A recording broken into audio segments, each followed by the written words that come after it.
Managing social media campaigns with Monday.com is easy. How easy? This easy. The target for unprogram is lower this year. So almost a very big probability. Ang akala kasi ng iba, pag unprogram, hindi siya mapopolitan. But it's not true. Pero paglilinaw naman ni Angara, may natitira pang 8 bilyong pisong pondo para sa bakuna sa ilalim ng Bayanihan Lotto na nakatakdang mag-expire sa December 19. Plano raw ng Kongreso na palawigin ang effectivity nito hanggang sa Marso ng susunod na taon. It is based on the collection of non-tax revenues. And that's which is set quite low. Samantala, priority pa rin sa popondohan ng 2021 budget ang sektor ng edukasyon. Aabot sa 708 billion ang inilaan ng Kongreso para sa edukasyon kung saan kasama sa popondohan ang Medical Scholarship and Return Service Program sa ilalim ng CHED. Seed Fund para sa development ng mga medical schools sa mga state colleges and universities at pagdaragdag ng chalk allowance ng mga guro sa mga pampublikong eskwelahan. Pangalawa sa may pinakamalaking alokasyon ang Department of Public Works and Highways na 694 billion pesos habang pangatlo lamang ang Department of Health. Dumepensa naman si House Appropriations Committee Chairman Eric Yap sa umunoy hindi pantay na alokasyon para sa infrastructure projects ng mga probinsya. Katwiran ng kongresista, hindi magkakapareho ang pangangailangan ng bawat distrito. Naglaan naman niya ang Kongreso ng 23 billion para sa rehabilitasyon ng mga lugar na matinding hinagupit ng nagdaang bagyo. Actually, sa House, yung naging priority namin una-una yung sa mga tinamaan ng calamities, especially yung Typhoon Rolly at Typhoon Ulysses. Then, very supportive naman sa amin yung Senate na tinulungan rin nila kami. And of course, yung ating pinakakailangan, yung response sa COVID-19. Agad namang isinalang sa ratifikasyon ng Senado kanina ang pambansang budget para agad maisumite at mapapirmahan sa Pangulo. Pero banta ni Senator Ping Lacson na isa sa miyembro ng BICAM, hindi sa lalagda sa BICAM report. Nadismaya si Lacson dahil hindi raw naging transparent ang pagtalakay ng BICAM at walang ibinigay na detalye ang LBRMO.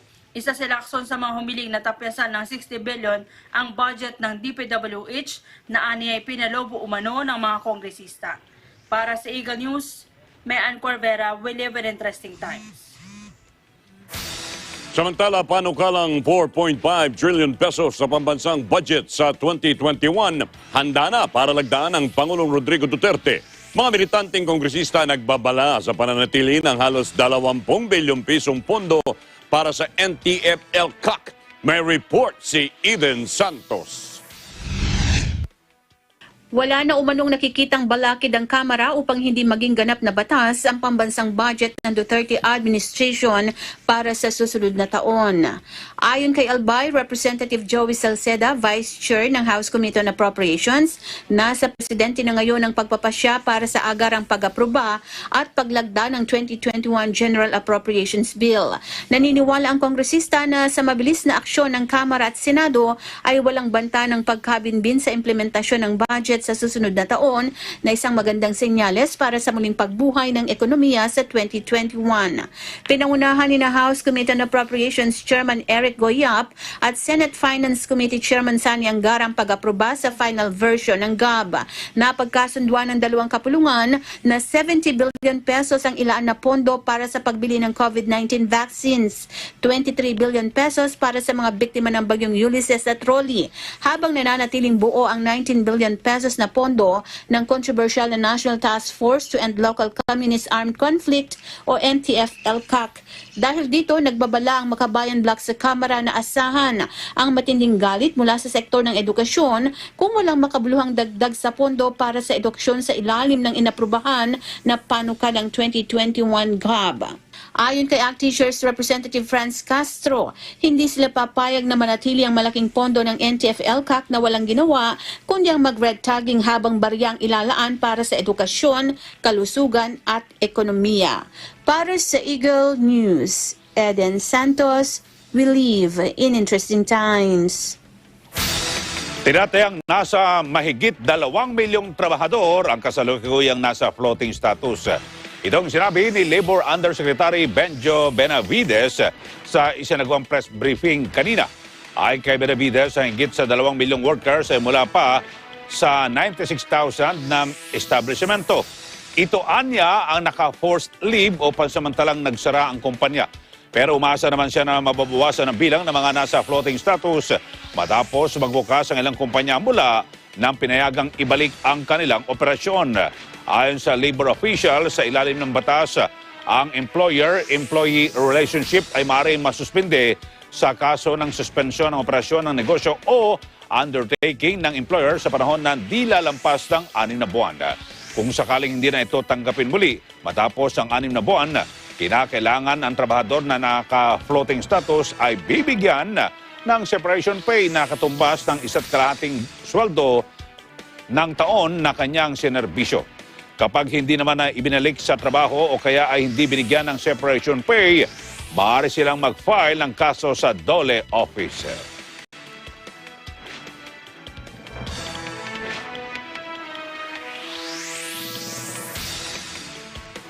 Sa iba pang balita, pinapayagan ng makalabas ng bansa ang mga bagong hire ng mga nurse, nursing aide at nursing assistant.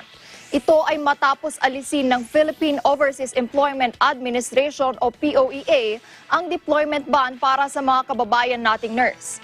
Pero nananatili naman ang temporary deployment ban sa mga healthcare workers.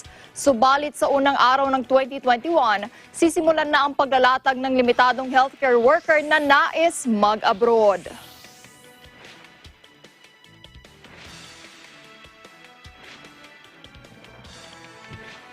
Technical and Education Skills Development Authority o TESDA pinaiimbestigahan sa Kamara kaugnay ng umano'y depektibo at hindi sapat na training program ng ahensya. Si Eden Santos sa detalye.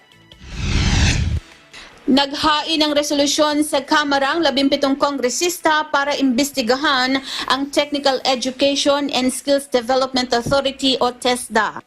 Ang House Resolution Number 3094 ay inihain ni Makati City Representative Luis Campos Jr., Bohol Representative Erico Aristotel Aumentado, Iloilo Representative Julian Baronda, Bacolod City Representative Greg Gasataya, Valenzuela City Representative Wesley Gatchalian, Agap Representative Rico Heron, Negros Oriental Representative Jocelyn Silim Cauchong, Sagip Party List Representative Rodante Marculeta at iba pa.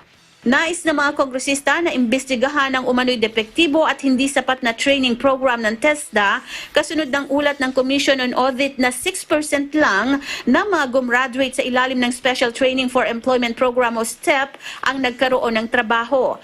Dismayado rin ang mga ito dahil sa kabiguan ng TESDA na magawa ang kanilang mandato sa ilalim ng batas sa kabila ng pagtaas ng kanilang budget taon-taon.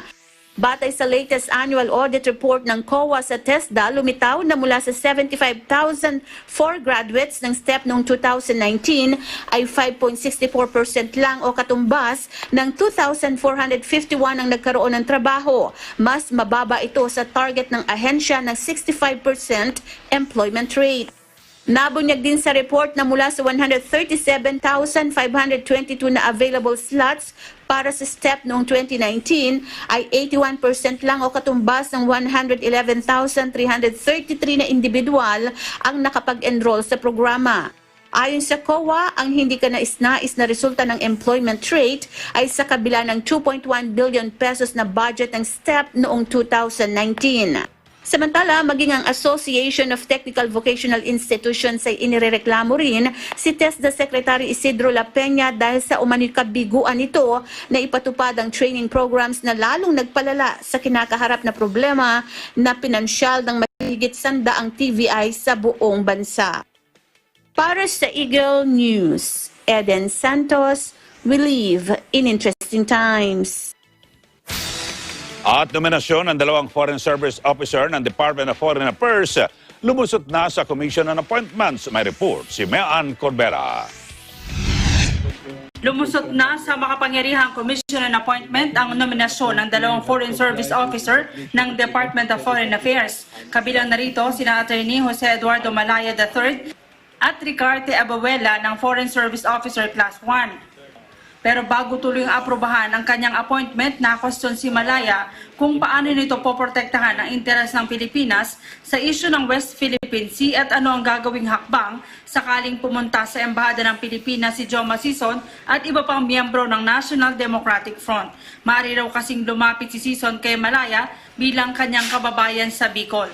In your new posting, how are you susceptible to this? Are you amenable to a dialogue with the leadership of the National Democratic Front? Probably you'll be asked about red tagging, you'll be asked about current events in the Philippines that you should be familiar with. Are you comfortable with that, being a representative of the Philippine government as well as a Bicolano?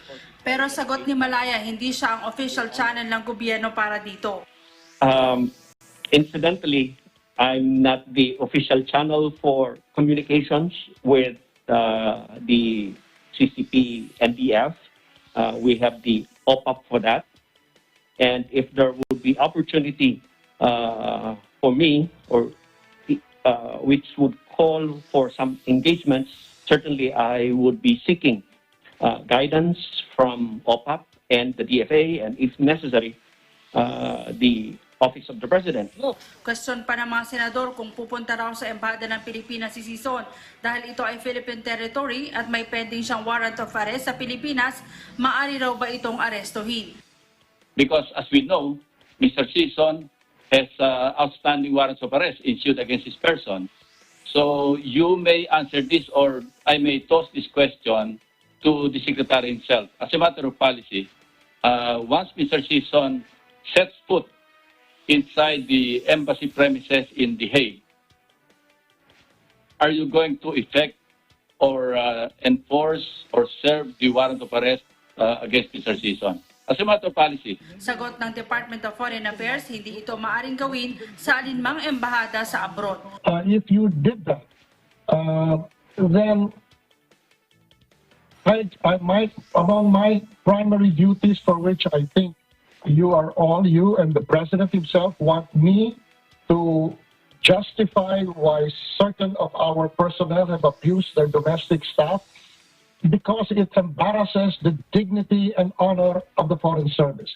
I think that if I were to enforce that and arrest him, considering the limited resources we have in all our embassies abroad, we would present an international spectacle that would invite laughter first and then outrage. So if the Americans are not prepared to enforce something that they might, in international law, I have to check, that they might be able to do, I'd hesitate to do it myself. I do not wish to embarrass my country. Bukod sa mga embahador, inaprubahan rin ng CA ang promotion ng 52 opisyal ng Bukod sa mga embahador, inaprubahan rin ng CA ang promotion ng 52 opisyal ng sandatahang lakas ng bansa na may ranggang Colonel, Brigadier General hanggang Vice Admiral. Para sa Eagle News, may Ann Corvera, we live in interesting times. Impeachment complaint laban kay Supreme Court Associate Justice Marvic Leonen malabo nang maisalang sa pagdinig ng Kamara sa taong ito. Kopya ng reklamo hindi pa natatanggap ng House Committee on Justice. May report si Eden Santos. Inaasahang sa susunod na taon pa maisasalang sa pagdinig ng House Committee on Justice ang impeachment complaint laban kay Supreme Court Associate Justice Marvic Leonen. Ito ang kinumpirma mismo ni Cagayan de Oro Representative Rufus Rodriguez na siyang Vice Chairman ng komite. Ayon sa kongresista, wala na silang oras dahil malapit na rin ang recess ng Kongreso. I cannot see that we can start the hearings this season, and we all know. So let us receive it, but the hearings, probably we can decide on the form, we can decide on the substance, but then the actual hearing of the committee will be next year. Binigyan din pa nito na wala pa silang natatanggap na kopya ng reklamo. Una rito, inihain ang impeachment complaint nitong Lunes ng complainant na si Ed Cordovillas, kasamang legal counsel nito na si Attorney Larry Gadon sa tanggapan ni House Secretary General Mark Leandro Mendoza na inendorso naman ni 2nd District Ilocos Norte Representative Angelo Barba. Gate ni Rodriguez na mahaba-habang proseso ang pagdadaanan ng reklamo sa oras na matanggap nila ito. Gayunman, tiniyak ng kongresista na magiging patas ang komite sa pagdetermina kung sufficient in form and in substance ang reklamo. That is already on the merits, and our agreement is that we will talk about procedure but never on the merits because I am vice chairman of the committee. So let us have that.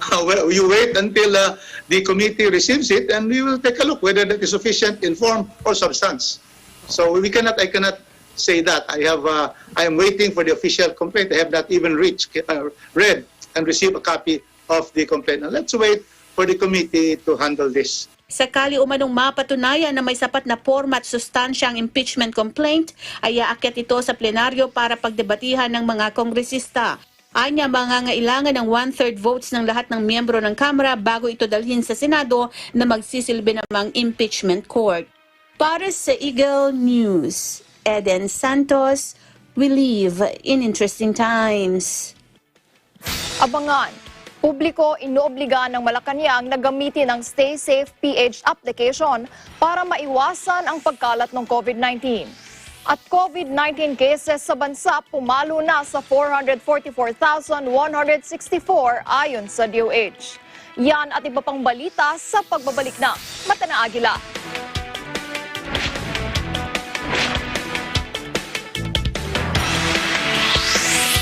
Happy kids, happy moms. Kaya I give them their favorites na healthy and easy to prepare meals. Tulad nitong Magnolia ready-to-cook fried chicken, pre-marinated na at may free breading pa. Thaw the chicken, apply breading, and deep fry. May fried chicken ka na in 15 minutes.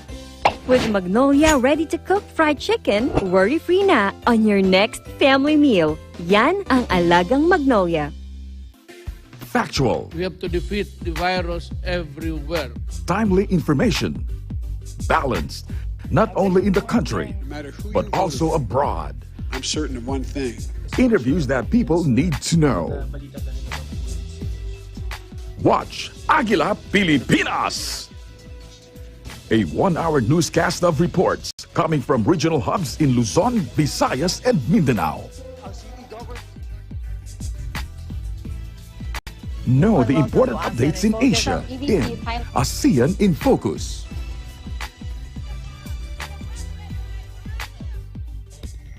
Track the latest stories in the provinces in AGILA Probinsya. Tune into Mata ng Agila, the evening primetime news program of Net25. Balanced and objective, Mata ng Agila covers national and international issues, tackles news on business, health, science and technology, entertainment, sports and human interest features, and current events. And Eagle News International delivers the latest global reports, impartial, accessible, and up-to-date. It brings to fore EBC's rich international scope and access to valuable information streams.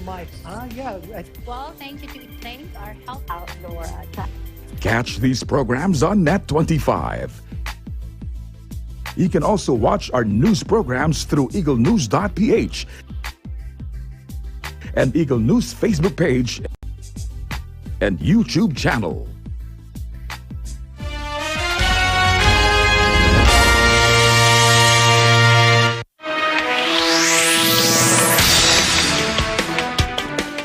Balik sa mga balita, publiko inoobliga ng Malacanang na gamitin ang Stay Safe PH application para maiwasan ang pagkalat ng COVID-19 ngayong holiday season. May report si Vic Sumintak. Umapilang Malacanang sa publiko na tumulong para maiwasan ang post-holiday season COVID-19 spike sa pamamagitan ng mahigpit na pagsunod sa mga health and safety guidelines ng pamahalaan tulad ng paggamit ng official na contact tracing platform ng gobyerno na Stay Safe PH. Sinabi ni Secretary to the Cabinet at Interagency Task Force o IATF Co-Chairman Secretary Carlo Alexi Nograles na kailangang makipagtulungan sa tracing efforts ng gobyerno at pribadong sektora sa pamamagitan ng paggamit ng Stay Safe PH system na iniatas sa lahat ng mga ahensya ng gobyerno at local governments na gamitin at itaguyod din ng lahat ng mga pribadong establishmento. Inihayag ni Nograles sa kasalukuyan ay may higit sa 40,000 mga establishmento na ang nag-adapt ng Stay Safe PH system. Ayon kay Nograles, inaasahang mas marami pang mga negosyo at tanggapan ng gobyerno ang gagamit sa Stay Safe PH application dahil napakahalaga para sa lahat ng mga negosyo na sumunod dahil ito lamang ang contact tracing platform na nakasynchronize sa DOH COVID Kaya system. Idinagdag ni Nograles ang paggamit ng Stay Safe PH application ay magiging pasimula sa mga Safety Seal certification para sa mga private establishments. Niliwanag ni Nograles, ang Stay Safe PH application ay maaaring gamitin ng sinumang individual ang kanilang smartphone o QR code reader sa Viber upang i-scan lang ang mga QR code sa mga malls, bangko, restaurants, trains at buses sa halip na mano-manong sulatan ang mga contact tracing form. Ang Stay Safe PH application ay maaaring ma-download ng libre at hindi nangangailangan ng mobile prepaid load upang gumana dahil ginawang zero-rated ng mga pangunahing telco ng bansa, kaya ang pag-access sa website ay libre at hindi mababawasan ng data plan o load ng isang gumagamit. Dinevelop ang Stay Safe PH application ng multi-SIS. Pagkatapos mabuo ay ibinigay na sa gobyerno ng Pilipinas at nabigyan ng sertipikasyon ng Department of Information and Communications Technology o DICT at National Privacy Commission bilang compliant sa Data Privacy Law dahil hindi kinukolekta ng sistema ang buong personal na impormasyon ng mga gumagamit nito. Para sa Eagle News, Vic Somintak, we live in interesting times. Umabot na sa 444,164 ang kabuong bilang ng COVID-19 cases na naitala sa bansa. Pero sa bilang na ito, 26,545 lamang ang aktibong kaso. May 1,387 naman na bagong kaso ng COVID-19 na naitala ang Department of Health. Kabilang naman sa mga lalawigan at lungsod na nanguna sa listahan na may pinakamataas na kaso ng virus infection ay ang Batangas na may 71 new cases, Quezon City na may 70 new cases, Davao del Norte na may 64 new cases, Benguet na may 59 new cases at Quezon na may 57 new cases. Mayroon namang 156 na naitalang bagong gumaling mula sa virus. Dahil dito umabot na sa 408,942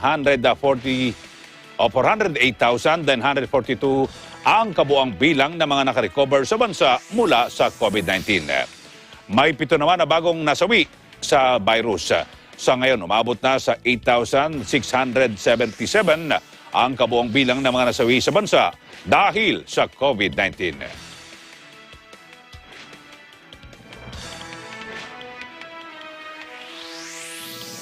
Nagpositibo sa COVID-19 si Trade Secretary Ramon Lopez. Sa kanyang inilabas na statement, sinabi ni Lopez na lumabas na ang resulta ng kanyang swab test at nagpositibo siya sa virus.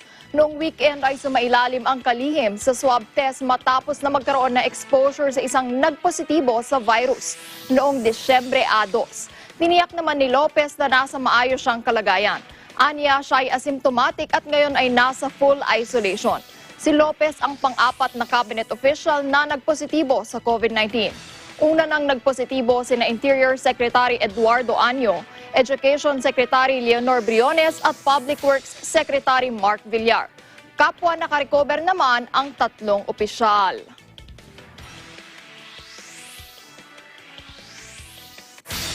Samantala, bayan ng Tinglayan, Kalinga, isinailalim na sa total lockdown dahil sa pagtaas ng kaso ng COVID-19. May report si EBC correspondent Esther Batnag. Batay sa executive order na inilabas ng mayor ng bayan ng Tinglayan, probinsya ng Kalinga na si Mayor Sacrament Kumilab ay idineklara ang total lockdown sa buong bayan ng Tinglayan. Dahil sa patuloy na paglaganap ng sakit na COVID-19 at pagdami ng mga nagpupositibo sa mga barangay, lalo na sa Barangay Bangad, na may naitalang 82 na positibo at higit pa. Pati mga pangunahing opisyales at empleyado sa lokal na pamahalaan ng Tinglayan ay may nagpositibo rin sa COVID-19. Dahil dito ay naglagay sila ng mga entry checkpoints sa National Highway sa bandang Bugnay at sa Charig, Malango. Ito ay para malimitihan at matiyak na mabuti na ang mga pumapasok sa bayan ay negative sa sakit na COVID-19. Kaya sa kalagayan ngayon ng mga residente sa mga barangay sa bayang ito, ay mahigpit na ipinatutupad ang stay-at-home policy at sa social distancing at pagsusuot ng face mask at face shield para mapigilan ang patuloy na pagdami ng kaso ng sakit. Kung may mga residente na di maiiwasan ay aalis sa bayan, ay pinapayagan, subalit hindi na maaring bumalik pa hanggat di inaalis ang lockdown sa bayan ng Tinglayan. Ang mga pribadong sasakyan naman na lalabas at papasok sa lugar ay pinapayagan basta kukuha lang sila ng barangay permit at matiyak na negatibo o walang sintomas ng nasabing sakit. Mula rito sa bayan ng Tinglayan, probinsya ng Kalinga, para sa Eagle News, Esther Batnag, we live in interesting times. Muling nagpaalala sa publiko ang Department of Health o DOH na huwag munang magkakaraoke o videoke party. Ito yung upang maiwasan ang pagkalat ng sakit na COVID-19.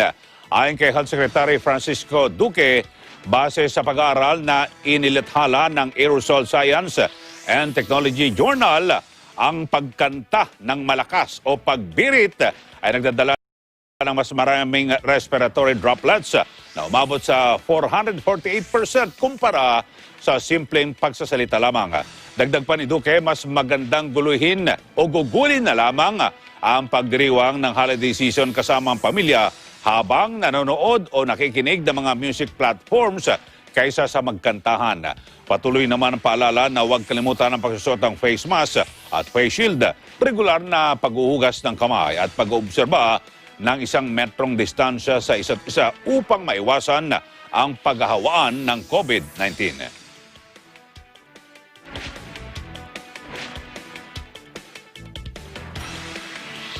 Mahigpit na ipatutupad ng Philippine National Police ang pagbabawal sa paggamit ng paputok sa darating na holiday season at pagsalubong sa bagong taon. Inaalam na rin ng PNP kung sino-sino lang ang may permit na nasa paggawa at pagbebenta ng paputok upang agad na makumpiska at may pasara ang mga iligal na pagawaan at tindahan nito. Ang detalye sa report ni Mar Gabriel. Mahigpit na ipatutupad ng Philippine National Police ang direktiba ni Pangulong Rodrigo Duterte kaugnay ng pagbabawal sa paggamit ng paputok ngayong holiday season at sa darating na selebrasyon ng bagong taon. Ayon kay PNP Chief Police General de Bolsinas, matagal naman ang ipinagbabawal ang paputok, kaya sanay na ang kanilang mga tauhan sa pagpapatupad nito. Kung noon ay may mga itinalagang firecracker zones, ngayon ay mas magiging mahigpit daw ang PNP dito, lalo na ngayong panahon ng pandemya. Sisilipin din daw ni Sinas ang record ng PNP Firearms and Explosives Office para alamin kung sino-sino ang may mga permit sa pagbebenta ng paputok. Ito ay para agad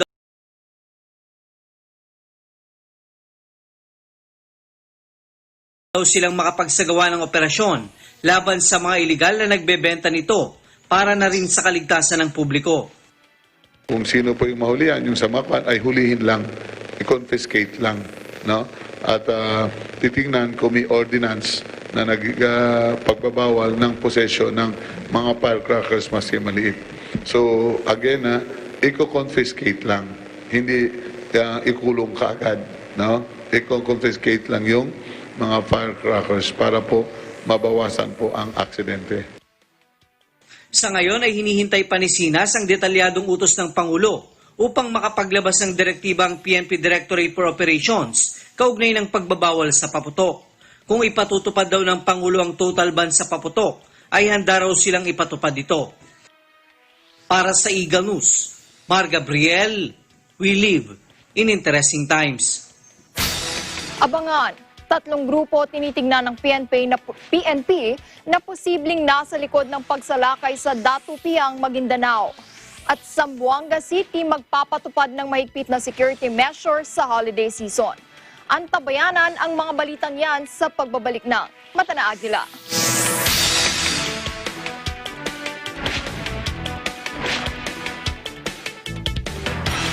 Sa pagsasara ng mga bansa sa panahon ng pandemya, isang bayan ang magbubukas ng kanyang pintuan. Miss Reyna, kakausapin daw po kayo ni Mr. Dalmundo. Pabalik sa isang kahapong ayaw nang balikan.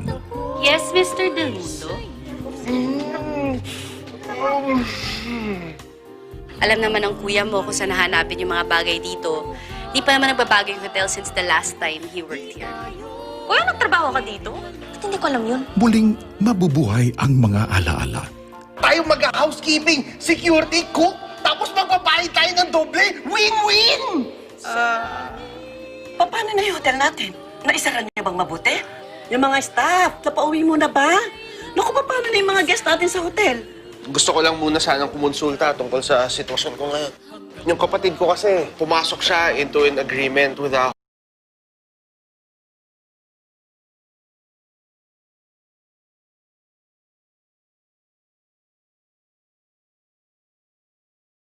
hotel owner. Wala pa kasi siyang 18. Problema nga yan, ng hotel. Which hotel, by the way? Iisa lang naman ang hotel dito sa Olvida. Seryoso ba? Itidemanda niya ako? Ang daigdig ko'y ikaw. Tuwing Sabado, 8:08 ng gabi, dito lamang sa Net 25. Innovation.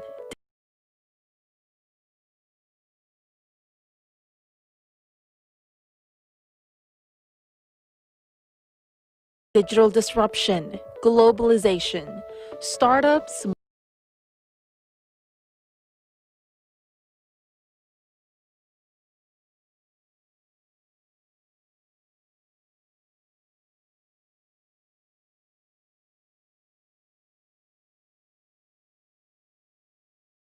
micro, small, and medium enterprises, as well as large corporations,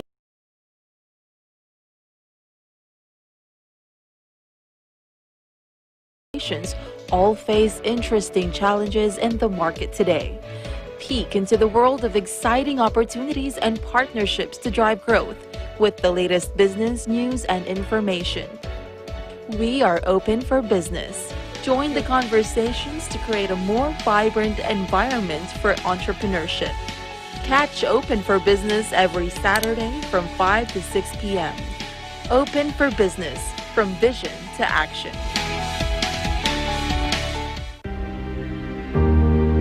It says the best defense is still containment. We are in uncharted territory. Final volume 450. Fire on to 100%. Standing by. Construction eh.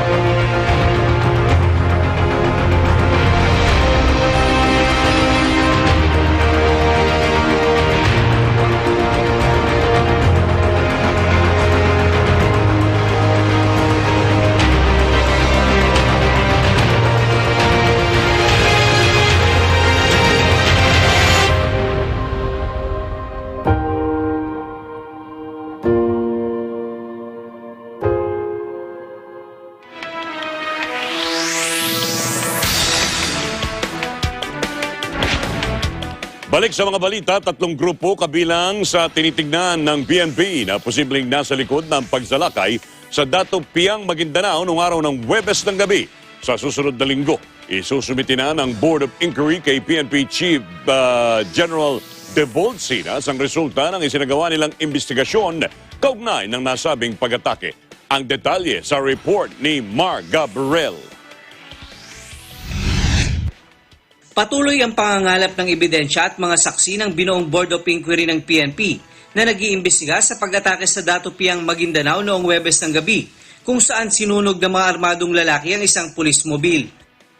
Kabilang sa mga grupo na tinitingnan ng PNP na posibleng nasa likod ng pag-atake, ang grupo ni na Ustad si Ismael Abubakar alias Bungos at Muhyiddin Anibang Indong alias Commander Karalya ng BIFF at si Abu Taraife ng Dawla Islamiyah.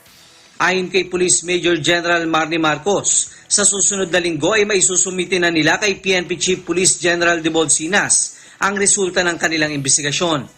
Kasama sa mga iniimbestigahan ng BOI ay kung nagkaroon ng operational at tactical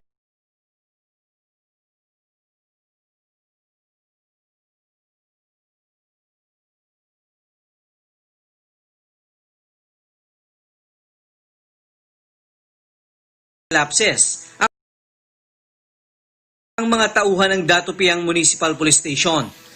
Tutukuyin din kung saan posibleng nagkulang ang mga pulis upang makagawa sila ng rekomendasyon at hindi na maulit ang kaparehong insidente sa hinaharap. Actually, as per instruction of the Chief PNP, when that incident happened last week, he gave us a timeline until December 9. But this morning, when I had a meeting with him, I requested for a few days to wrap it up, and we will submit as soon as possible.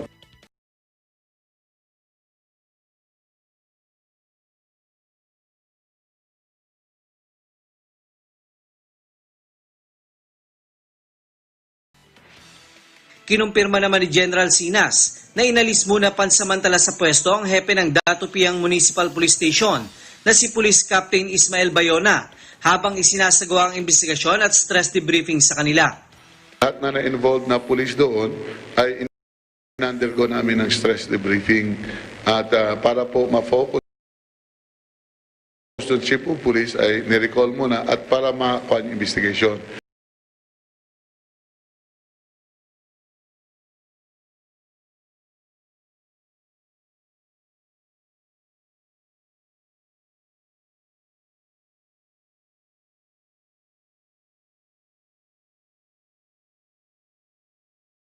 After nung result ng BOI ay ibabalik po namin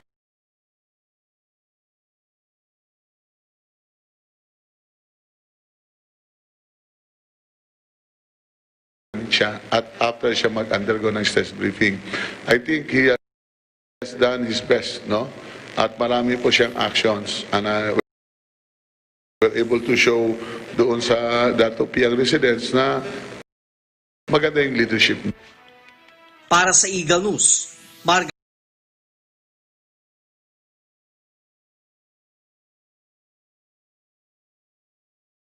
Gabriel, we live in interesting times.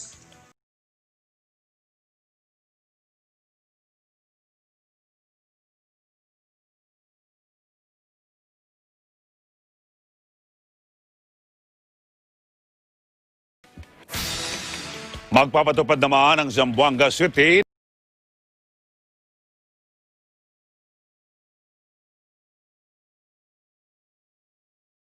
ng mahigpit na security measures ngayong holiday season. Ito ay para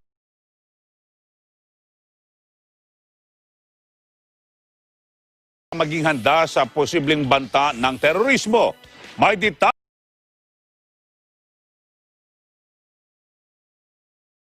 si Ely Dumabok.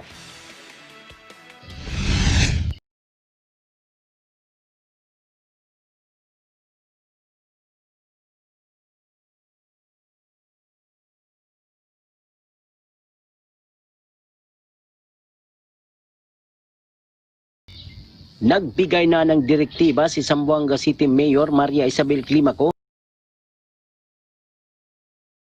sa AFP at PNP na igawad ang katampatang pagpapatupad ng seguridad sa lungsod, hindi lamang laban sa banta ng terorismo,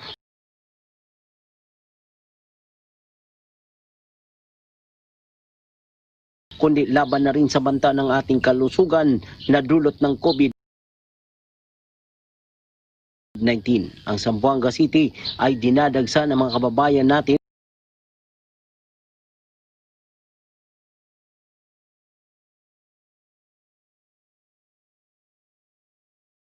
mula sa Basilan, Sulo at Tawi-Tawi kapag dumarating ang ganitong holiday season, lalo na ngayong kabubukas lamang ng isang malaking mall sa sentro ng lungsod.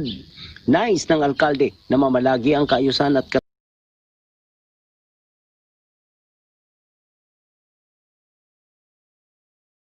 katahimikan sa sentro ng Zamboanga City habang nasa lungsod ang mga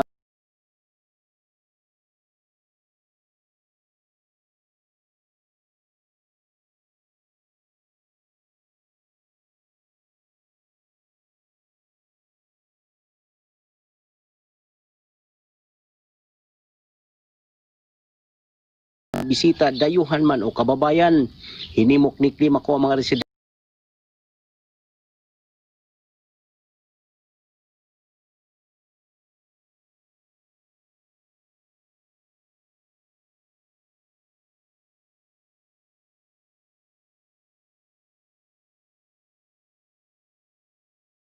na sumunod sa ipinatutupad na minimum health standard protocol laban sa COVID-19.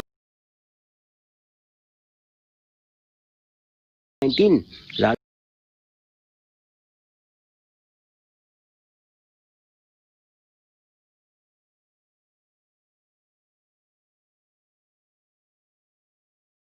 na ang regular hand washing, pagsusuot ng face mask at iba pang protective gear, maging ang social at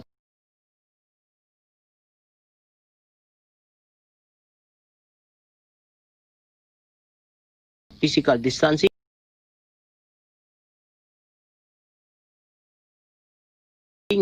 May panawagan din si klima ko sa mga nangangasiwa sa mga establishmento na sundin ang ipinairal na protocol para mamalagi ang payapa at ligtas na kalusugan ng pamilya sa pagsalubong sa bagong taon. Ang Executive Order number 621 ng alkalde ay mamamalagi hanggang January 3, 2021 na kung saan mahigpit na imo-monitor nito ang ipinairal na protocol sa holiday season. Ely Dumabok, we live in interesting times. 1.4 billion pesos na halaga ng military equipment ipinagkaloob ng US sa Pilipinas. May report si Moira Encina. Tumanggap ang gobyerno ng Pilipinas ng mahigit 1 bilyong pisong halaga ng military equipment mula sa Estados Unidos. Si Acting US Secretary of Defense Christopher Miller ang nag-turn over na 1.4 billion pesos na halaga ng defense articles sa kanyang pagbisita sa bansa. Kabilang sa mga ipinagkaloob ng US ay sniper at anti-IED equipment. Ayon sa US Embassy, ang mga bagong kagamitan ay bilang suporta sa modernization goals ng Armed Forces of the Philippines. Mapapalakas ng mga nasabing military equipment ang Joint Precision Strike, Sniper, Riverine at Counter-Improvised Explosive Device capabilities ng AFP. Binigyan din ni Miller sa kanyang pakipagpulong sa mga opisyal ng Pilipinas ang kahalagahan ng alyansa ng US at Pilipinas para sa national at regional security. Nagpasalamat naman si Defense Secretary Delfin Lorenzana sa suporta ng US para mapatatag at mapalakas ang defense capabilities ng Pilipinas. Para sa Eagle News, Moira Encina, we live in interesting times.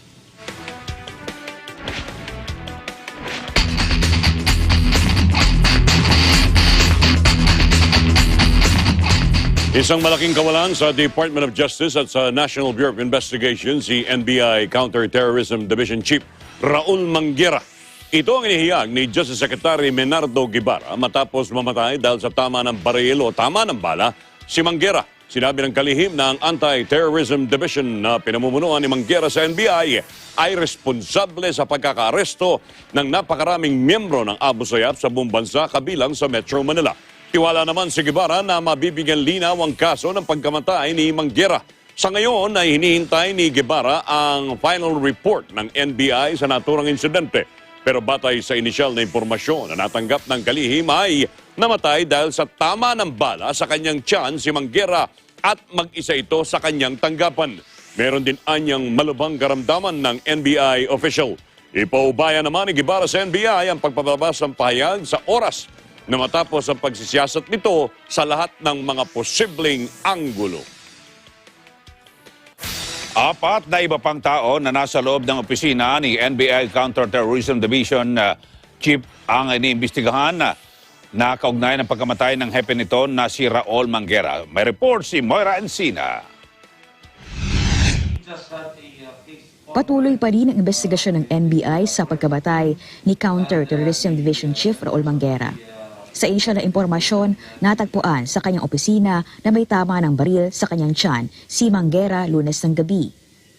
Dinala sa ospital ang biktima pero idinakla din patay bandang hating gabi ng Martes. Sa isang press conference, sinabi ni NBI Deputy Director at spokesperson Ferdinand Lavin na under investigation ng 4 na iba pang tao na nasa loob ng tanggapan ng Counter-Terrorism Division sa NBI headquarters na mangyaring insidente. Kinukuha na niya ang mga ito ng salaysay at cooperative sa mga investigador. Ayon kay Lavin, lahat ng posibleng anggulo ay kanilang inaimbestigahan. Kabilang sa mga ito ay ang posibleng suicide o kaya naman ay self-inflicted na accidental firing. Gayun din, accidental firing ng ibang tao o kaya ay intentional na pagbaril sa biktima. Sinabi pa ni Lavin na may 5 iba pang tao sa NBI CTD office na maganap ang insidente. Magsasagawa din anya ng reenactment sa pangyayari ang forensic team at ang mga ahente ng NBI. We just had a case conference with the forensic team and the members of the Death Investigation Division, the agents of the Death Investigation Division. We have to situate that all angles are being looked into in this investigation. All possibilities. As we speak, statements are being taken by our agents, and there is an additional requirement for some forensic. The director has already reached out to the family. Para sa Eagle News, Moira Encina, we live in Asian Times. Sa iba pang balita, 183 million pesos na halaga ng smuggled na sigarilyo sinira ng Bureau of Customs sa Zamboanga City. Si Madeline Villar Moratillo sa detalye. Aabot sa 183 milyong pisong halaga ng mga smuggled na sigarilyo ang sinira ng Bureau of Customs sa Zamboanga City. Ayon sa BOC, nasa mahigit 5,000 master cases ng sigarilyo na nasabat mula sa magkakahiwalay na anti-smuggling operations mula noong Setyembre ng taong ito ang sinira. Karamihan umano sa mga sigarilyo na ito mula sa Taiwan. Pinadaanan muna sa payloader ang mga sigarilyo at pagkatapos ay saka binasa bago dalhin sa sanitary landfill upang masigurong hindi na mapapakinabangan. Layo ng pagsirang ito sa mga nasasabat na ilegal na kontrabando na maipakita ang transparency at masiguro sa publiko na hindi na nanakaw ang kanilang mga nakokompiskang produkto. Ayon sa BOC, aabot na sa 2.2 bilyong pisong halaga ng mga ilegal na kontrabando ang nasabat ng customs sa Port of Zamboanga mula Enero hanggang Nobyembre ng taong ito. Para sa Eagle News, Madeline Villar Moratillo, we live in interesting times. Sub-leader ng kidnapper ransom group sa Zamboanga City, patay matapos umanong manlaban sa mga arresting officer. May report si Ely Dumabok. Patay ang isang pinaniwalaang sub-leader ng kidnapper ransom group matapos lumaban sa pulis at militar habang nag-serve sana ng warrant of arrest sa tinutuluyan nitong bahay sa sitio sa Hayab, Barangay Mampang, Zamboanga City kaninang madaling araw. Pinangalanan ni Lieutenant General Corlito Binluan Jr., Commander ng Armed Forces Western Mindanao Command o Westmincom, ang namatay na si Samad Awang alias Ahmad Jamal Imara. Sinabi ni Binluan na iserve lang sana ng AFP at PNP operatives ang dalang warrant, subalit pinaputukan daw kaagad ni Samad ang pulis at militar gamit ang kanyang kalibre 45 na baril, dahilan para gumanti ng putok ang operating troops na naging dahilan sa kamatayan ni Samad. Na-recover sa lugar ang baril at mga bala na ginamit ni Samad ang laban sa otoridad. Si Samad Awang ay may warrant of arrest sa kasong paglabag sa Article 267 ng Revised Penal Code, Serious Illegal Detention, Kidnapping and Hostage Taking na inilabas ni Honorable Josepino Bael, Presiding Judge ng 9th Judicial Region, Regional Trial Court, Branch 31 sa bayan ng Imelda sa Zamboanga, Sibugay Province. Si Ahmad Sawang ay listed number 25 bilang kidnapper ransom wanted list ng Police Regional Office 9. Si Samad Awang din ang itinuturong bumihag kay Jonel Endino noong January 29, 2011 sa bayan ng Ipil sa Zamboanga, Sibugay at responsable rin umano si Samad Awang sa pagdukot kay Giancarlo Bosi noong 2007 at Kati Kasipong noong 2013. Ely Dumabok, we live in interesting times. Sa iba pang balita, 8 volcanic earthquakes ang naitala sa Mount Canlaon sa nakalipas na 24 na oras. Ayon sa Philippine Institute of Volcanology and Seismology o PBOX, na monitor din ang pagkakaroon ng steam o sulfur dioxide emission sa bulkan. Ang sulfur dioxide emission sa bulkan ay tinatayang umabot sa average na 336 tons. Napansin din ng PBOX ang bahagyang pamamaga ng lower at mid slopes ng bulkan na indikasyon ng pagkakaroon ng hydrothermal o magmatic processes sa ilalim ng bulkan. Nagpaalala PBOX na nasa alert level 1 ang bulkan at mahigpit na ipinagbabawal ang pagpasok sa 4-kilometer radius permanent danger zone. Abangan! Illegal mining at illegal logging sa Mount Apo Protected Area nadiskubre.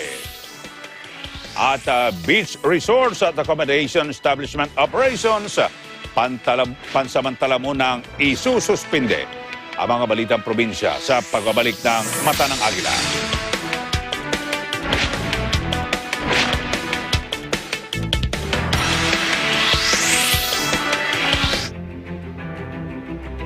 Sanay na sanay eh.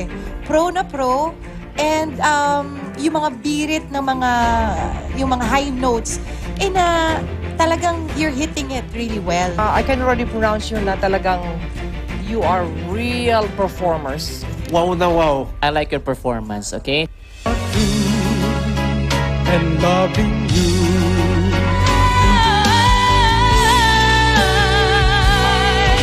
Marami sa amin nabubuhay patuloy ang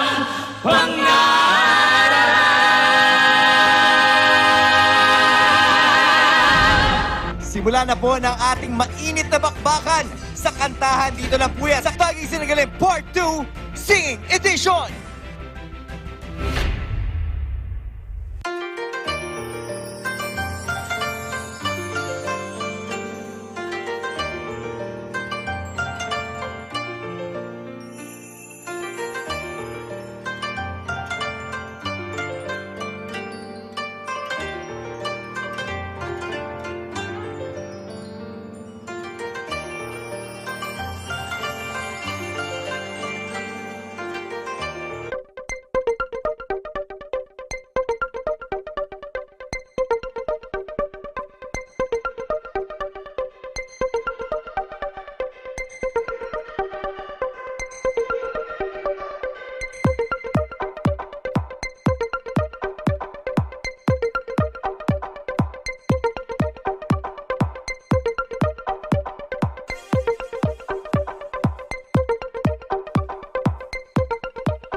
Tayong mga Filipino, likas na palabati.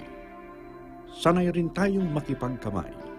Pero dahil na rin sa COVID pandemic, isinusulong ang pagbati na hindi na kailangan pang makipagkamay. Ang pambansang pagbati. Ito ay ang pagdampi ng kanang palad sa gitnang bahagi ng dibdib, kasabay ng bahagyang pagyukod ng ulo o paibabang tingin at pagsambit ng mga salitang nagpapahayag ng pagbati, paggalang o pagpupugay. Pagkatapos nito ay ang pag-angat ng ulo ng nakangiti at nakatingin sa mata ng binabati. Pambansang pagbati, pagpapakita ng paggalang, kababaang loob at pagiging sensero nating mga Filipino.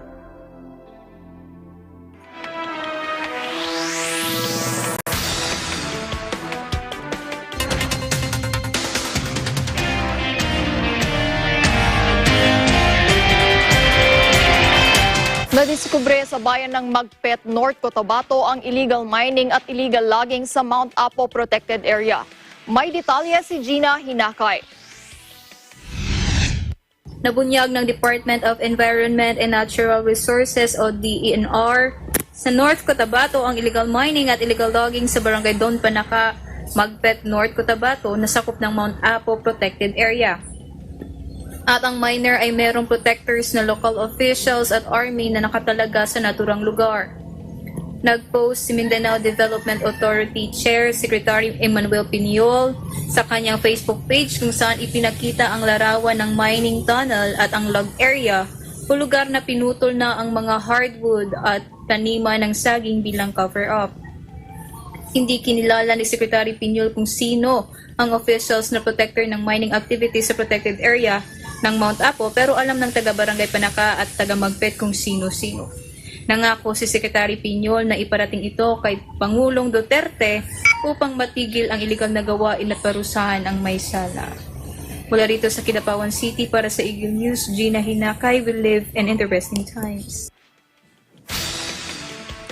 Beach resorts at accommodation establishment operations sa Samal Island temporaring isinuspinde simula December 18 hanggang January 4, 2021. Bakit? May detalye si Heidi Hipolan. Temporaryong isinuspinde ng Interagency Task Force or IATF COVID-19 ng Samal Island, Davao del Norte ang lahat ng beach resorts at accommodations establishment operations umpisa December 18 hanggang January 4, 2021 maliban na lamang umano ang mga resorts at establishments na ginagamit bilang isolation facilities ng gobyerno. Ang anunsyo ay inilabas ng IATF for COVID-19 base na rin sa Executive Order number 269 series of 2020. Matatandaan na may iilang beach resorts at accommodation establishments na may authority to operate at nakapagsunod sa health safety protocols at requirements ng IATF ang unti-unti nang nakapag-operate kamakailan lamang. Ngunit dahil sa panibagong executive order, magiging tahimik ang paparating na holiday season, ngunit mas makakabuti umano ito para sa kaligtasan ng mas maraming residente ng Samal Island. Mula dito sa Samal Island, Davao, para sa Eagle News, Heidi Hipolan. We live in interesting times. At bagong tourist attraction sa Sulu, pinasinayaan na. May detalye si Richard Gadian. Pinasinayaan na ang bagong tourist attraction sa Camp Budato, Barangay Tagbak, Intanan, Sulu, na may kinalaman sa kapayapaan at kaunlaran ng probinsya. Ayon kay Sulu Vice Governor Abdu Sakurtan II, ang Budato ay isang makasasayang lugar ng Sulu. Nariyan ang historic shrine ni Raja Baginda. Matatanaw dito ang kapatagan ng Central Business Center, ganun din ang mga karatig isla nito. Nakapreserba dito ang mga malalaking puno at iningatan din nila ang mga hayop na nabubuhay sa mga gubat na nakapalibot sa bundok ng Budato. Ang pagpasinaya ay sinaksihan ng local government unit, mga stakeholder, iba't ibang mga government institution at ng non-government agency o NGO. Para sa Eagle News, Richard Gadian, we live in interesting times.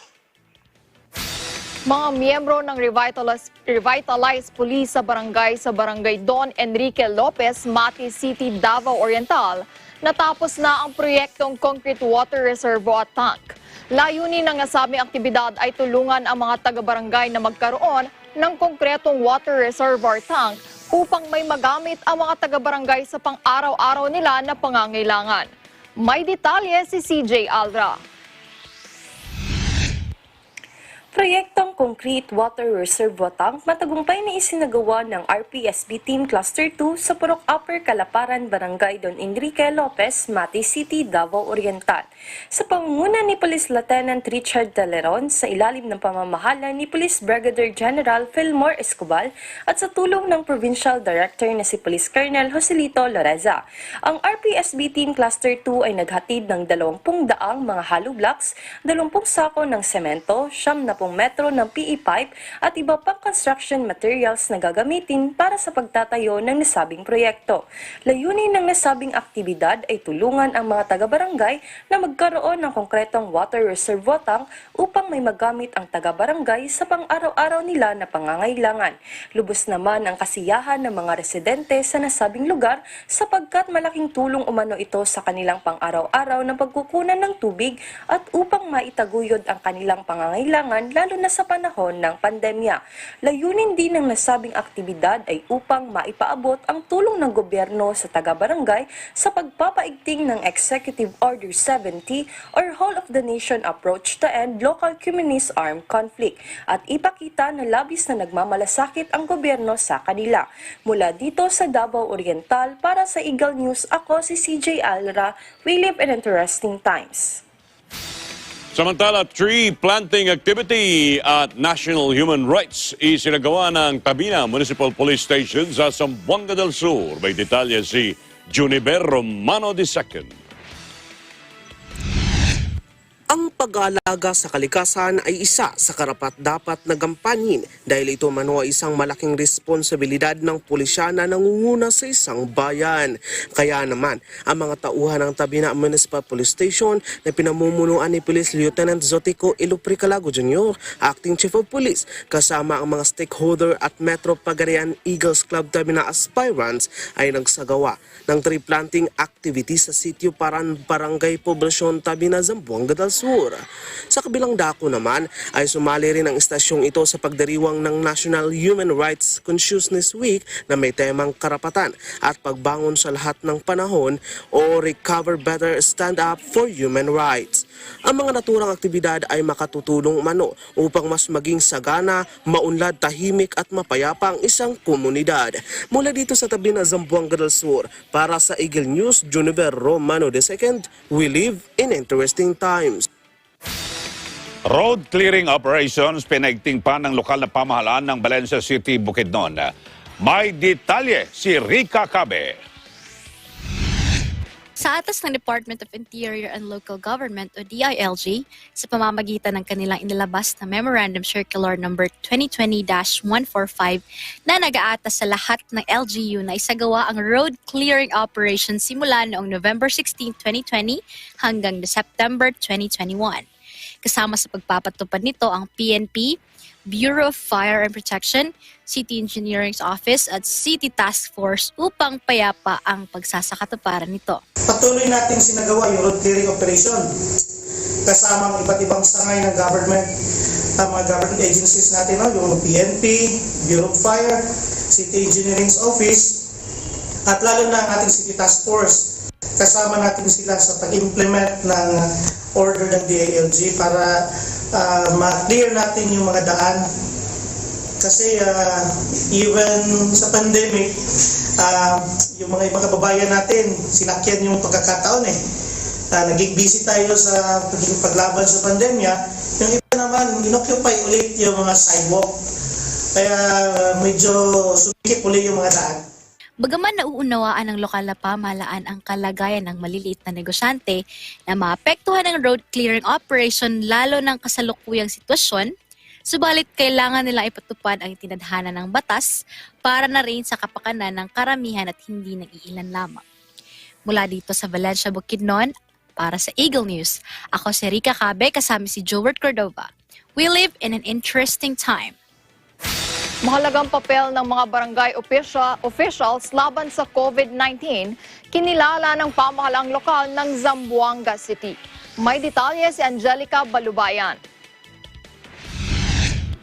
Kinilala ng Zamboanga City LGU ang mahalagang papel ng mga barangay opisyal laban sa pandemya na dulot ng COVID-19. Sa mensahe ni Zamboanga City Mayor Maria Isabel Climaco sa Barangay Zoning Containment Workshop na itinatag ng CDRRMO kahapon, binanggit nito ang mahalagang papel ng mga barangay para labanan ang kinatatakutang virus. Ang 3-day workshop na ito ay isinagawa sa mga barangay na may mga nakatalang kaso ng COVID-19. Binigyan ang mga barangay ng updates patungkol sa sitwasyon ng COVID-19 sa syudad, ang mga guidelines at protocols na may kinalaman sa contact tracing at zoning containments. Tinalakay rin dito ang mga papel at responsibilidad ng Barangay Health Emergency Response Teams o BHERTs at ang kahalagahan ng pagtatag ng Barangay Isolation Units at para maipaliwanag ang probisyon ng Social Welfare Assistance Program ng gobyerno. Mula po dito sa Zamboanga City, Angelica Balubayan, we live in interesting times. Samantala, 30 pasahero ng isang wooden vessel na nasiraan sa karagatan sakop ng Tawi-Tawi nasagip ng Philippine Navy. May detalye si Edwin Panes. Tagumpay na na-rescue ng mga tauhan ng Philippine Navy ang mga pasahero ng ML Ely Saludar sa area ng Lahangan Island, Fairbank, probinsya ng Tawi-Tawi. Sa initial na report mula sa 26 Marine Company sa Tawi-Tawi, isang distress call ang kanilang natanggap mula sa ML Ely Saludar na nagpapasaklolo para ma-rescue ang mga sakay nito matapos makaranas ng mechanical failure habang naglalayag. Agad namang binigyan ng tubig at pagkain ang mga naturang pasahero upang maibsan ang gutom at uhaw, lalo na ang mga bata. Hinila naman kaagad ng BRP Miguel Malbar ang naturang motorized vessel para ma-turn over sa local government ng Simbay Island, Pearl Bank, Tawi-Tawi. Nagpasalamat naman si Naval Forces Western Mindanao Commander Commodore Toribio D. Adasi Jr. sa nangasiwa sa BRP Miguel Malbar PS-19 sa agarang pagresponde sa nagka-problemang sasakyang pandagat. Para sa Eagle News, Edwin Panes will live in interesting times. Abangan, Britanya, sinimula na ang COVID-19 mass vaccination at Oxford University at AstraZeneca naglabas na ng kanilang final stage vaccine trial results. Ang News Abroad, pakatutukan sa pagbabalik ng Mata ng Agila.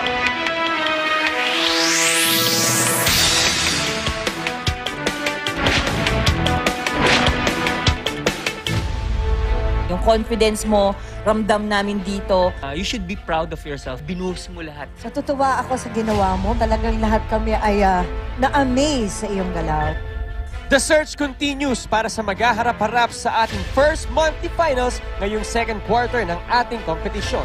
Who will bring the heat dito sa ating TNG stage ngayong taglamig? Malalaman natin sa Tagisan ng Galing Part 2 Dance Edition.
Kinikilalang bayaning may mahalagang papel para makamit ang kalayaan at pagbabago sa Pilipinas.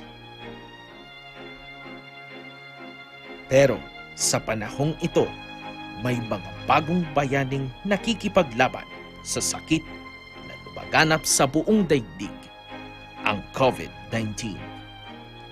Ang ating mga frontliner, gaya ng healthcare workers, mga doktor, nurses, medical technologists, at iba pang health professionals, mga pulis, sundalo, security guards, mga tauhan na nangangalaga sa seguridad at mahahalagang pangangailangan ng bawat komunidad. Ang mga bagong bayani, ating pasalamatan kilalanin ang kanilang sakripisyo at serbisyo para sa lahat.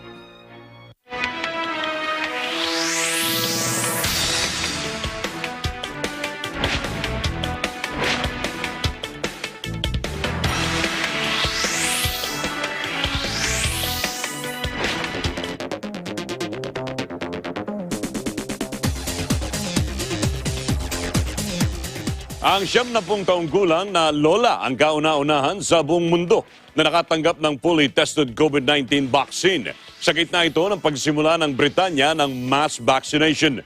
Sinimula ng mga health worker na bakunahan ang pinaka-vulnerable na tao gamit ang bakunang dinevelop ng Pfizer at BioNTech. Si Margaret Keenan na magdiriwang ng kanyang ika-71 kaarawan ngayong linggo ang unang nakatanggap ng bakuna sa ospital sa Coventry, Central England. Isaan niya ito sa pinakamagandang regalo na kanyang natanggap. Ang Britanya na labis na tinamaan ng virus sa Europe, ang kauna-unahang Western nation na nakapagsimula ng mass vaccination at ang una sa buong mundo na gumamit ng Pfizer-BioNTech shot. Nakapag-order na rin ang Britanya ng sapat na supply ng nasabing bakuna para mabakunahan ang nasa 20 milyong katao. Ayon sa mga developer ng bakuna, 95% na epektibo ang kanilang COVID-19 vaccine.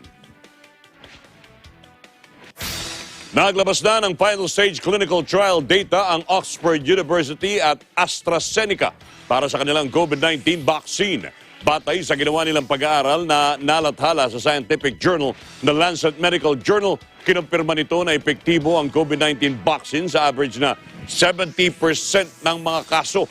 Ang nasabing development ay bunsod ng patuloy na rollout ng COVID-19 vaccine sa iba't ibang panig ng mundo. Ang AstraZeneca ang unang vaccine manufacturer na naglabas ng final stage efficacy percentage nito.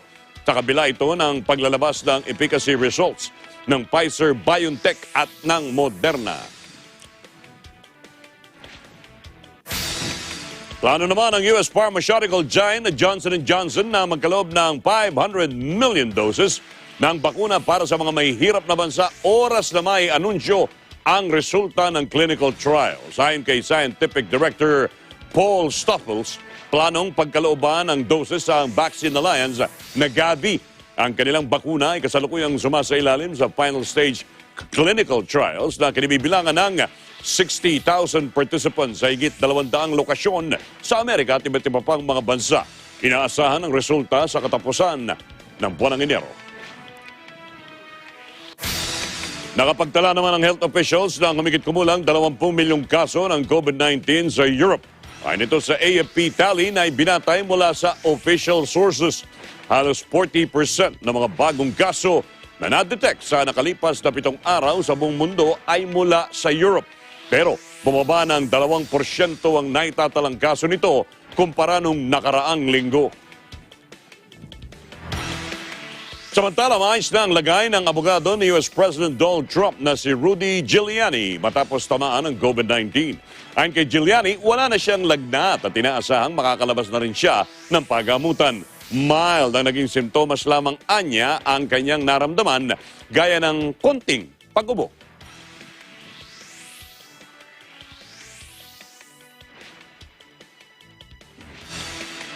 Nilagdaan na ni US President Donald Trump ang vaccine decree matapos sa mga katanungan tungkol sa supply.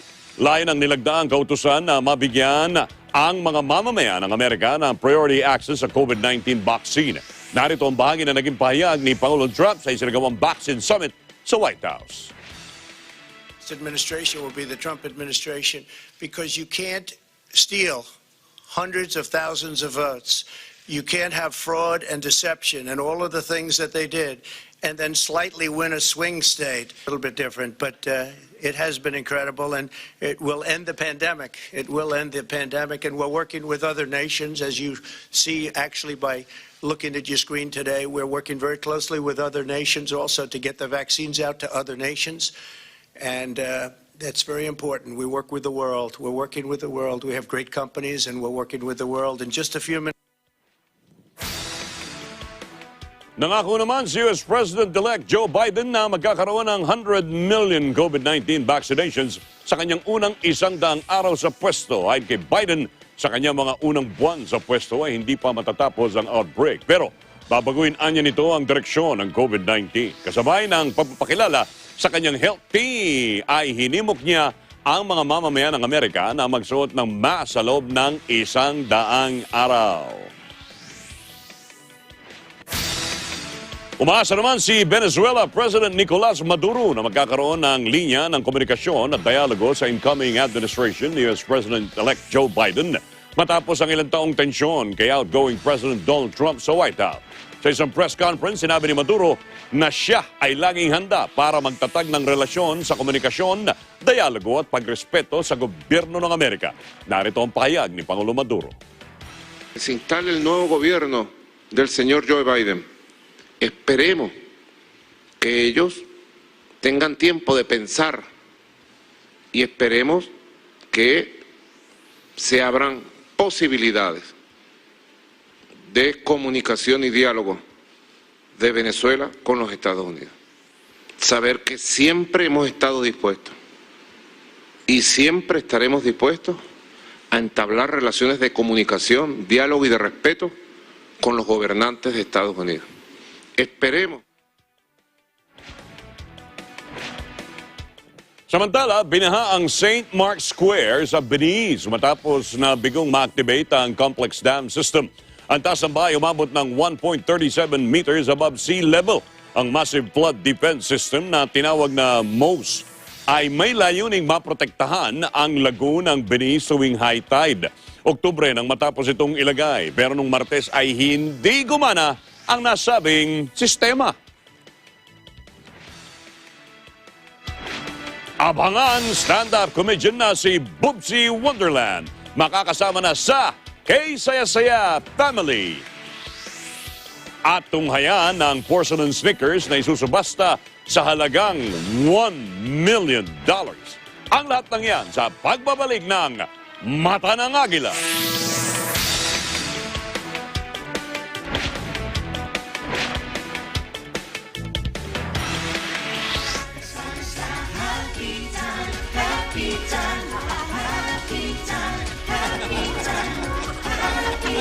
Gusto namin maging happy ang mga viewers sa amin pagpapatawa, sa amin pag-entertain, iba-ibang segments and games.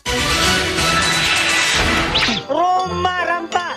Lumalagpas! Tatasan! Batanes! Patatas! Batanes! The jackpot prize of 58,000 pesos ang tamang sagot na hinahanap natin. 3, 2, 1!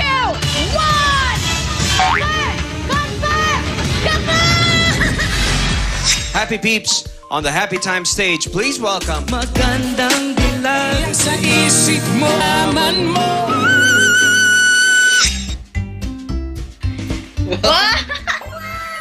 Thank you po. Ay, maraming salamat po. Puso po kami nagpapasalamat sa malaking tulong na inabot niyo po sa amin. Please watch Happy Time every day, Monday to Friday, dito lang sa Net 25. Happy Time, Happy Time, Events happen around us all the time. In our community, in our country, around the world. Events that affect people, move communities, or simply inspire us. Interesting events that people need to know. In these interesting times, we continue to be a competent partner in delivering news about these events. Fast, accurate, balanced. Eagle News, because we live in interesting times.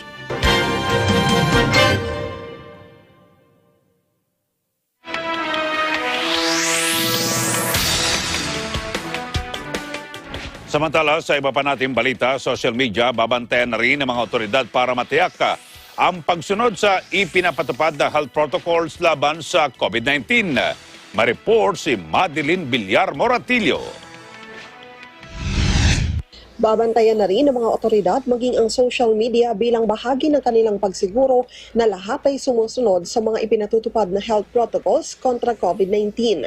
Ayon kay Interior and Local Government Undersecretary Epi Densing III, tuwing holiday season ay karaniwan na ang mga isinasagawang reunion ng pamilya. Pero dahil umiiral pa ang banta ng COVID-19, bawal pa rin ang mass gathering. Ang mga mamomonitor na nagsasagawa ng mass gathering ay pupuntahan aniya ng barangay o pulis para patigilin sa kanilang aktibidad. Kung may ordinansa naman aniya na nagbabawal sa mass gathering, ay maaaring mapatawan pa ng parusa depende sa nakasaad sa ordinansa. So yung mga reunion na sinasabi nyo, 20 consecutive years na nagre-reunion kayo face-to-face or physically, pakiusap na lamang po na wag sana natin muna gawin ito. Pagpaliban na po natin yung mga reunion. Dahil po prior to these last 2 months, base ho sa mga case incidents na disclose po ng Department of Health, marami po sa mga pamilya po ang nahahawa. So family of 8, family of 10, a household of 11, lahat po nahahawa. So these are already case been given telling the public that mismo sa loob ng mga kabahayan, sila ho mismo nagkahawa-hawa. So kung magsasama-sama pa rin tayo at we'll take the risk of having a face-to-face reunion with our relatives, then yung risk, the risk of spreading the disease. Inatasan na rin aniya ng DILG ang mga lokal na pamahalaan na magtalaga ng numero kung saan maaaring tumawag ang publiko para mag-report na mass gathering o mga nagbe-videoke o karaoke. Gusto namin pagsabihan din po kayo na uulitin po namin, isa sa napatunayan ng nagkakalat po ng COVID-19 ay itong pagbibidyoke o pagkakaraoke. So everybody is discouraged, if not stop the videoke and karaoke activities. And we're asking our local government units if they can also issue executive orders and local ordinances or resolutions prohibiting karaoke and videoke this season. Batay sa mga pag-aaral sa pagkanta ay nakakapag-release ng 690 virus particle per minute sa regular na volume. Kung ilalakas pa ang pag-awit, maaaring makapaglabas ng 1,080 virus particle per minute. Binigyan diin ng opisyal na hindi naman nagkulang ang mga otoridad sa pagbibigay paalala sa publiko. Ngayong papalapit na ang holiday season, naka-alerto ani ang lahat upang matiyak na hindi magkakaroon ng biglang pagtaas ng COVID-19 cases sa bansa. Uniformed personnel, we will be enforcing this, and our guidance will again be based on the omnibus guidelines and whatever issuances that will be issued on by the Department of Health. Again, the Department of Health is our experts on this, and at the end of the day, sinusunod po namin ang kanilang mga payo at ginagawa po natin itong pamamaraan para sabihin ng ating kababayan sa mga dapat nilang gawin para hindi kumalat ang COVID-19. Ulit ko, hindi pa tapos ang laban ng COVID-19. Papasok po tayo sa isang panahon na maaring kumalat muli ang COVID-19 at sana pinagdarasal po natin kung tayo magkakaroon ng disiplina, hindi po tayo magkakaroon ng second wave na yun po yung nangyayari po sa ibang bansa. Para sa Eagle News, Madeline Villar Moratillo, we live in interesting times.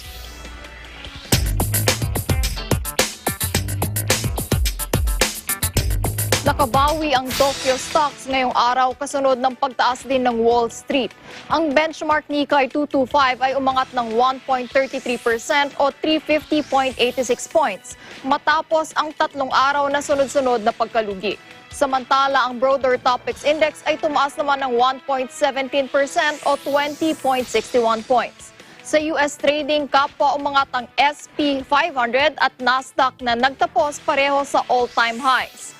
Ang SP 500 ay tumaas ng 0.3% at ang Nasdaq Composite Index ay umangat naman ng 0.5%.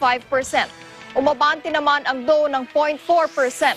Sa Tokyo Trading, tumaas ng 5.56 ang SoftBank Group. Umangat naman ang stocks ng Toyota ng 2.08%, 6.76 sa Nissan, habang 1.45% sa Honda. Sa airlines naman, nakabawi ang Japan Airlines na tumaas ng 2.64%, habang ang ANA Holdings ay umangat ng 3.05%. Samantala, nakabawi ang Hong Kong stock sa pagtatapos ng trading ngayong araw. Bagamat nagbukas na mahina ang trading, nagsimulang umangat ito kasunod ng mga balitang nilagdaan na ng US lawmakers bagong stimulus package. Ang Hang Seng Index ay tumaas ng 1.26% o 331.80 points.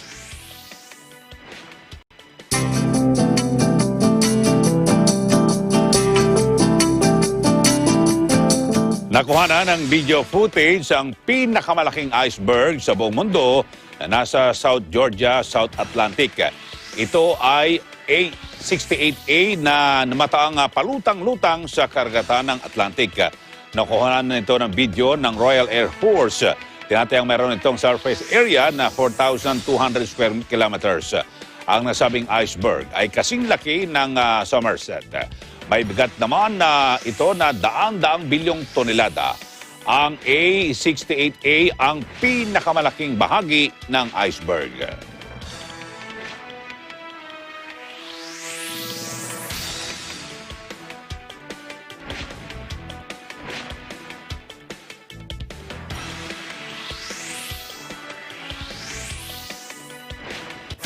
Itinaas na ng China at Nepal ang elevation ng Mount Everest. Naganap ito matapos ang maraming taon ng debate.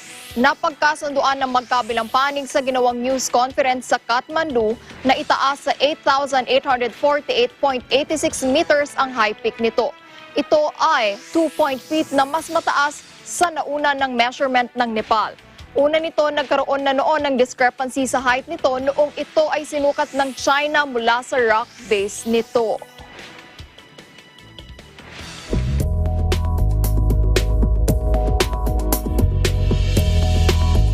Weather, isang low pressure area o LPA ang binabantayan sa bahagi ng Northern Samar. Ayon sa pag-asa, huling namataan ng LPA sa layong 25 kilometers sa silangan ng Katarman, Northern Samar. Samantala, patuloy na nakakaapekto ang northeast monsoon o amihan sa dulong bahagi ng Northern Luzon. Bunsod nito, bukas makakaranas ng maulap na papawirin na may kalat-kalat na pagulan at thunderstorm sa Calabarzon, Bicol Region, Eastern Visayas, Mindoro, Marinduque at Romblon. Maulap na papawirin na may mahinang pagulan ang mararanasan naman sa Batanes at Babuyan Island. Samantala, ang Metro Manila at nalalabing bahagi ng bansa ay bagyang maulap hanggang sa maulap na papawirin na may ilang mga pagulan dahil sa localized thunderstorms. Abangan, stand-up comedian na si Bubsy Wonderland, makakasama na sa Kesaya-saya Family. At tunghayan ang porcelain sneakers na isusubasta sa halagang $1 million. Ang lahat ng yan sa pagbabalik ng Mata ng Agila.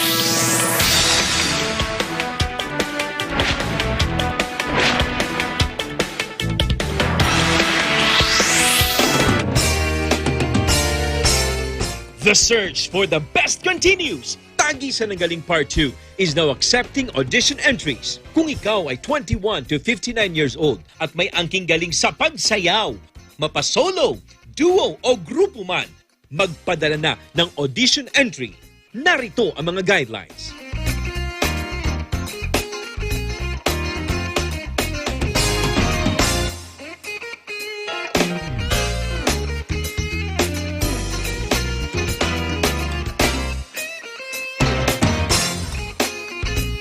Para makapagpasa ng entry sa dancing category, contact Shing at 0995-880-8004. Ito na ang pagkakataon mo para maging tagisan ng galing grand winner at manalo ng 2 million pesos.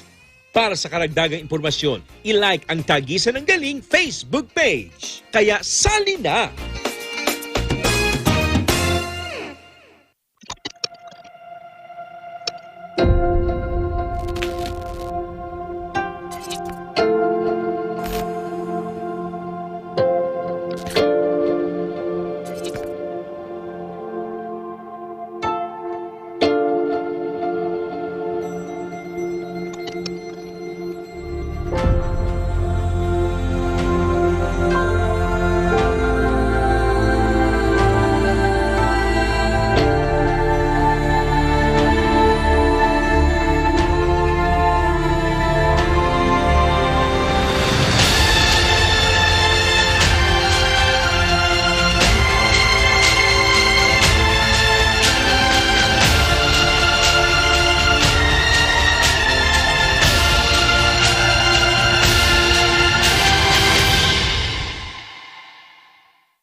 Malalayong lugar ang kanilang narating para maghanap buhay.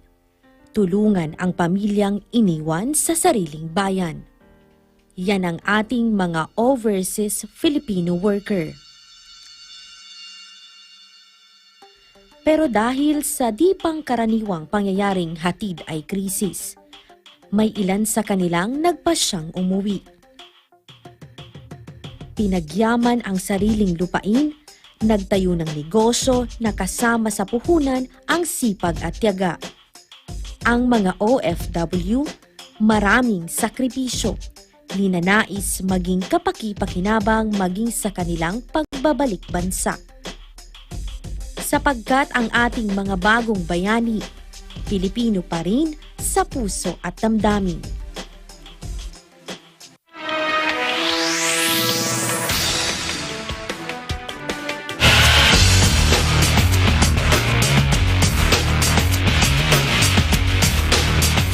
Sa balitang sports, magiging bahagi na ng Houston Rockets si James Harden. Nagsimula na magsanay ang 3-time reigning NBA scoring champion sa training facility ng Rockets kasama si Coach Stephen Silas. Nakdakda ito maglaro kasama ng kapunan sa Chicago sa Biyernes para sa isang preseason game. Ayon kay Coach Silas, sumailalim sa COVID-19 test si Harden bago sumama sa anumang aktibidad ng koponan. Tiwala naman siya na magkakaroon sila ng magandang relasyon ng superstar guard.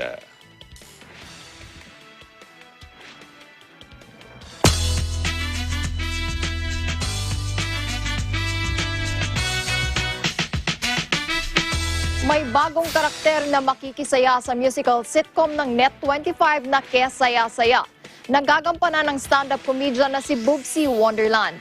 Kung ano ang mangyayari sa kanyang pagdating sa Barangay Agila ay siyang ihahatid sa atin ni Phoebe Publico. May bago na namang pakaaabangang character sa Kesaya-saya ngayong linggo. Yan si Bebeng, nagagampanan ni Bubsy Wonderland. Sobra po talagang saya-saya kasi nga po, isa po ito sa mga una kong nakitaan sa television mula nung naging baby ako na meron ng musika, meron pang nakakatawa at meron pang aral.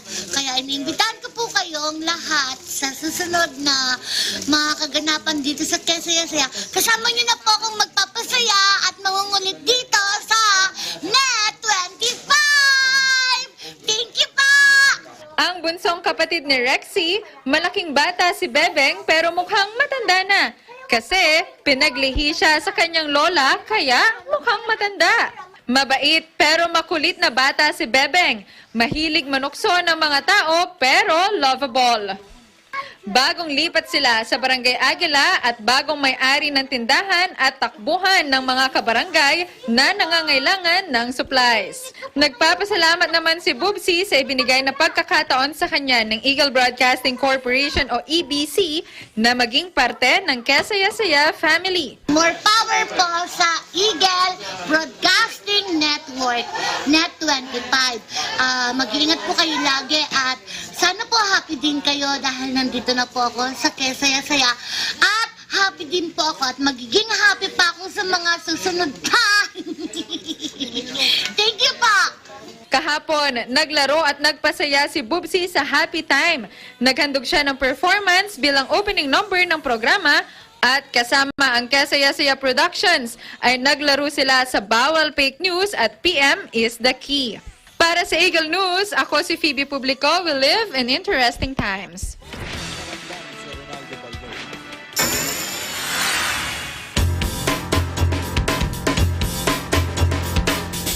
Sinubukan na ng NASA Space Agency ang prototype na Starship SN8 rocket.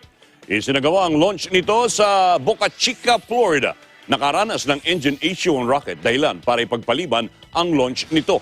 Ang nasabing space rocket ay pagmamayari ng SpaceX.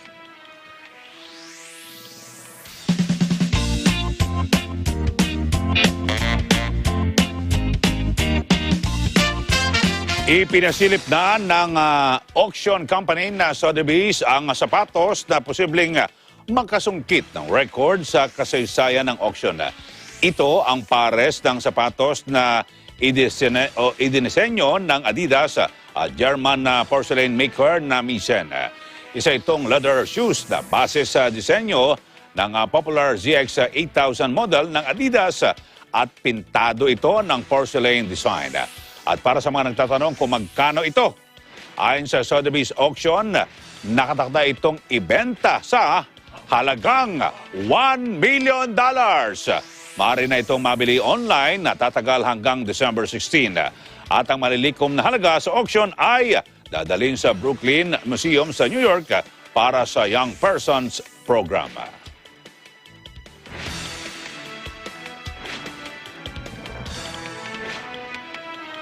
Samantala, isusubasta naman sa Geneva ang isang skeleton ng isang rare saber-toothed tiger. Nagkakahalaga ito ng halos $90,000. May report si Judith Llamera. Isang pambihirang skeleton ng saber-toothed tiger ang nakatakdang isubasta sa susunod na linggo sa Geneva. Nasa 40 million years old na raw ang skeleton na ito. Nadiskubre ito noong nakaraang taon sa isang rancho sa United States. Ito ay nagkakahalaga ng 60,000 hanggang 80,000 Swiss francs o katumbas ng $67,000 hanggang $89,000. Ayon sa isang archaeology at antiques specialist, natatangi ang saber-toothed tiger na ito. 90% kasi na kumpleto at tunay ang skeleton na ito na bibihirang mangyari sa conservation ng ibang hayop. Ito rin ang pinakamagandang atraksyon at isa sa hinahanap ng maraming collectors. Tigre à dents de sabre est exceptionnel à plusieurs titres. Tout d'abord, son état de conservation est exceptionnel. Il est complet en squelette véritable à plus de 90%, ce qui est très rare dans la conservation de squelettes d'animaux complets ou de dinosaures. Donc ça, c'est son premier grand attrait, c'est très recherché par les collectionneurs. Ensuite, c'est une bête un animal dont on a très peu d'exemplaires complets, ou en tout cas approchant complet dans le monde. Donc c'est en plus un animal assez rare. On a plus l'habitude de voir des tyrannosaures ou des tricératops que ce genre de mammifères. Sinasabi rin na kakaunti na lamang ang makikitang specimen ng ganitong uri ng hayop sa buong mundo. Para sa Eagle News, Judith Llamera, we live in interesting times. Ganda ng sapatos, sabi ko siya na. 1 million. At sumayin nyo ang mga kabuuan ng mga balita dito sa Mata ng Agila. Samantala, subaybayan ang iba pang balita sa Eagle News Service. At sundan kami sa Facebook, Twitter, Instagram at YouTube. Gamitin naming hashtag Eagle News. Bisitahin din ang aming website, eaglenews.ph. Panoorin ang Mata ng Agila at iba pang programa ng Eagle News sa eaglenewslive.com. Para sa mga bago at patas na balita mula rito sa bansa at iba't ibang panig ng mundo, ito ang Mata ng Agila. Ako po si Vic De Leon Lima. At ako naman po si Ely Saludar. At ako po si Emma Tiglao. Maraming salamat sa inyong pagsubaybay. Magandang gabi. We live in interesting times.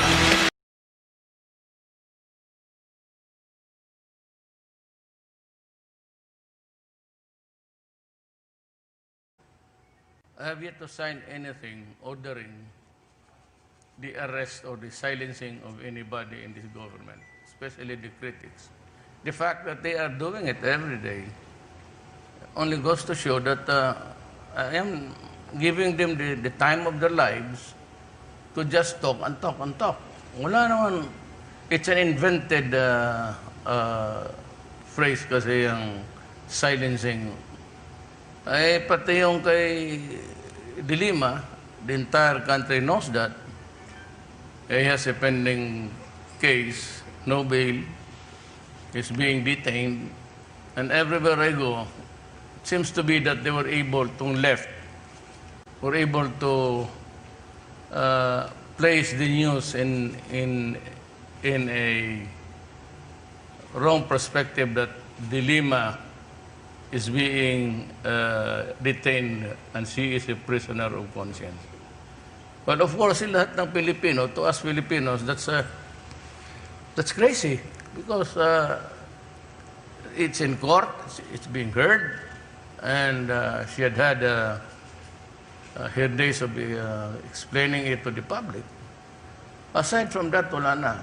Yun naman kay Trillanes, there are just only two of them. May nakita kasi si Soljan Kalida na mali. Pagka mali is mali. Hindi mo talaga makorek yan. And one of the glaring mistakes of the Aquino administration was to extend an amnesty. But the procedure was totally wrong in the sense that he just issued the proclamation, no particular names. It was a motherhood statement to cover the individual and any of the acts of the mutineers. Ang problema niyan, he designated Gasmin to investigate, and there was a committee. And that committee came up with the resolution to grant amnesty. On that basis, Gasmin wrote to the President that they are recommending amnesty. Correct. Walang problema yan. The problem is, after recommending, at the end of the narration, the narratives there, Gasmin signed the amnesty itself. You know, it is not possible to do that. Why? Because an act of pardon or amnesty is an act of state. It cannot be delegated to anybody but to the person of the President himself. It's not a circular that is being followed by the secretaries or a procedure prescribed by the office of the President. That ain't the case. Yung Presidente mismo, in the Constitution, exclusively grants him the power to pardon and amnesty. Look, why? You know, because the action now taken against him by way of a criminal complaint is a very serious one, rebellion. Had it succeeded, it could have overthrown the government. So that an act of pardon, an act of amnesty is always an act of state which cannot be done by a mere cabinet member. Especially if the cabinet member was the one or was one of those who investigated and made the recommendation and approved the recommendation himself.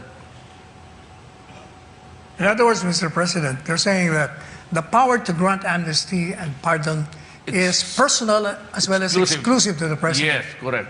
It's an act of state.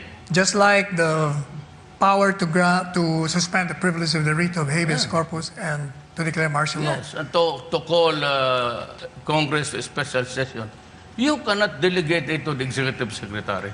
In fact, Mr. President, your doctrine, the doctrine that you're initiating now, finds basis in the Supreme Court decision. In the case of Constantino versus Cuisa, GR number 106064, promulgated on October 13, 2005, it says, and I quote, "Nevertheless, there are powers vested in the President by the Constitution, which may not be delegated to or exercised by an agent or alter ego of the President."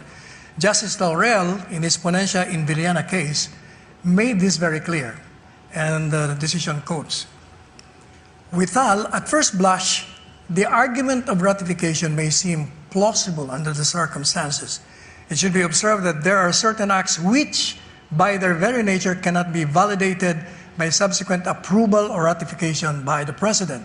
There are certain constitutional powers and prerogatives of the chief executive of the nation which must be exercised by him in person, and no amount of approval or ratification will validate the exercise of any of those powers by any other persons. Such, for instance, in his power to suspend the writ of the habeas corpus and proclaim martial law, and the exercise by him of the benign prerogative of mercy." Now, in that decision of Constantino, Justice Art Panganiban made this doctrine. These distinctions hold true to this day. There are certain presidential powers which arise out of exceptional circumstances, and if exercised would involve the suspension of fundamental freedoms, or at least call for the supersedence of executive prerogatives over those exercised by equal branches of the government.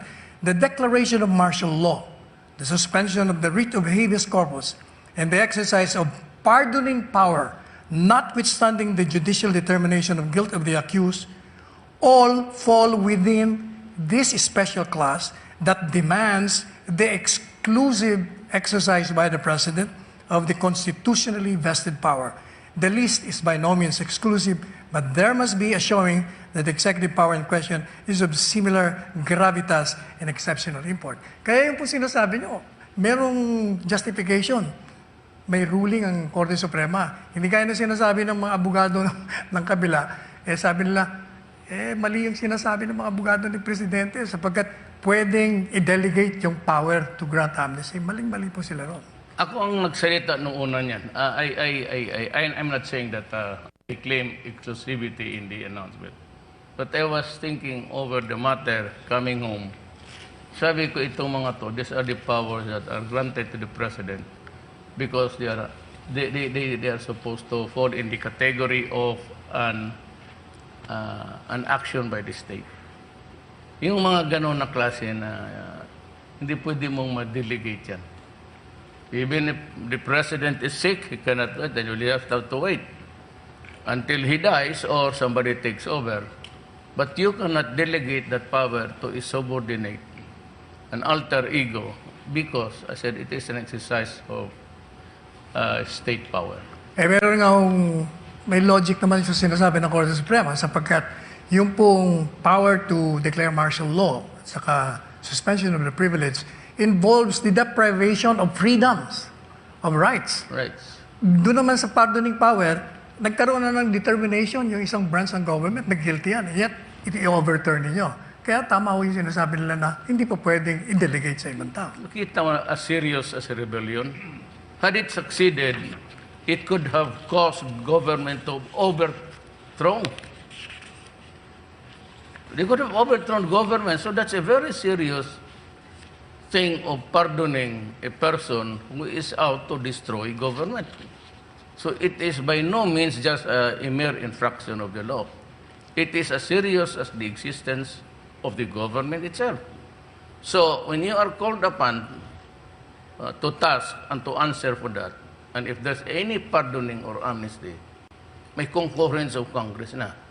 It could not be Gasmin concurring with Congress. That is what it amounts to.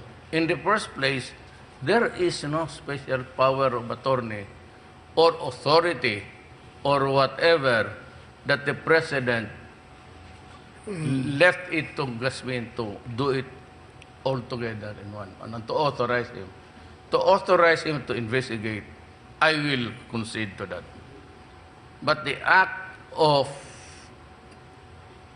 granting amnesty with Gasmin and Congress concurring is just above me. I don't know how to reconcile it. In other words, Mr. President, even assuming that Trillanes was compliant of the mandatory requirements of applying under oath, wala na ako doon. Wala pa rin doon sapagkat lumalabas ngayon na talagang nullity, complete nullity. I would rise and fall on the proposition that only the President himself physically doing the pardoning and granting the amnesty. In other words, yung pong rason nyo ay more on legal grounds. Hindi gaya yung sinasabi ng kritiko na political daw yung naging dahilan. Constitutional mandate. Mabigat yan. So pag if the Supreme Court would disagree with me, then that is a new development on jurisprudence and I would accept it. Pero ako, at first blush, any lawyer will always agree with me that that is personal and exclusive to the President of the Republic of the Philippines. Nangpunta naman po natin yung mga agam-agam ng taong bayan. Palaging, like yung critic nyo si Joe Masison, sinasabing kayo raw ay may sakit. Ano po bang masasabi nyo tungkol sa inyong kalusugan para marinig ng taong bayan ang inyong kasagutan dito? Alam mo, si Sison, pati itong Magdalo, Season Magdalo, pati itong mga ayaw sa akin, yung talagang hindi tumanggap sa akin ever since the election. They have combined. And we have the evidence. And we have the conversation provided by a foreign country, sympathetic to us. We do not have that sophistication, but meron, and the connection will be shown maybe any day now. I ask that it be declassified at ipakita nila sa lahat. Nahihigop lahat eh. Alam nila yan. Nahihigop lahat. So they were in constant communication. So sa punto po ng kalusugan talagang malusog na malusog kayo, gaya ng nakikita ngayon ng taong bayan. Now, pagdating naman po dun sa binabanggit yung Joma season, meron kayong binanggit po kasi na parang merong sabwatan o conspiracy doon sa tatlong grupo. They are. It might be a loose conspiracy, but they are into it. Sabay-sabay sila. Ang sinasabi ko lang sa sundalo sa Republika ng Pilipinas, just be careful. Just be careful na yung pagsagwatan ninyo dyan sa Magdalo. Because Magdalo is not all in agreement yung membership to destabilize or overthrow the government. Ako naman, I have stated my clear stand on the matter. If the armed forces think that I am not competent, that I am not qualified to be sitting here as president, I have discussed this matter with them in a command conference. Bahala kayo. Inyo. If you want another president, fine. I will not allow you to fight your own soldiers. Kasi ako ang may walang tao diyan. Yung pulis pati militar, isa lang yan. So I would not allow my soldiers to kill another soldier or a policeman shooting another soldier. Kalokohan yan. Kung kayong mga sundalo, tignan ninyo, maniwala kay Trillanes, nabigyan kayo ng pangangailangan ninyo at yung hinihingi ninyo dumating sa inyo, go with them. I urge you to go to Trillanes. Yung kayong may nakita at nakita ninyong may ginawa si Trillanes para sa inyo, go to them. On stage a mutiny or revolution or whatever. You are free to do that. As a matter of fact, I am encouraging you. Para tapos na. Trillanes, anong ginawa mo? Nagkalat ka, you committed, you rokos there sa Makati, nakulong ka, minumura mo lahat gobyerno. Ngayon, pinardon ka ni Pinoy, nandiyan ka na sa gobyerno, anong ginawa mo? Anong ginawa mo ba si Kunti na nakatulong sa sundalo? Ay sabi ko nga sa Marawi, bakbaka na, namatay na yung mga sundalo, pati yung mga pulis. Did I ever had the occasion to see you there? Wala nga kayo. Simpatiya lang yung inyo, yung fraternity, Magdalo. But you never really cared for the poor soldier. Wala kayong. Ako, binigyan ko lahat ng firearms. Kasi wala nang fixed bayonet nga. Lahat ng sundalo binigyan ko. Kasi in-Esparo ito, I'm giving you a fighting chance. And when I said I doubled the salary, I doubled it long before Marawi. It was a campaign promise. And I complied. Pero kung tingnan ninyo, mga sundalo, na mas mabuti si Trillanes pati si Aquino, please kindly go to them and stage whatever you want to do. Pakita mo sa buong Pilipinas na kaya ninyo.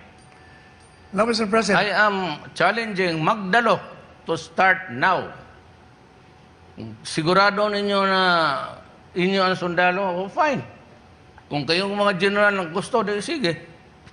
Pakita natin sa Pilipino kung anong gusto ninyo. Palagay ko po, maliwanag naman yung hamon sa kanila. Nakaugnay naman po doon sa mga rebelding komunista.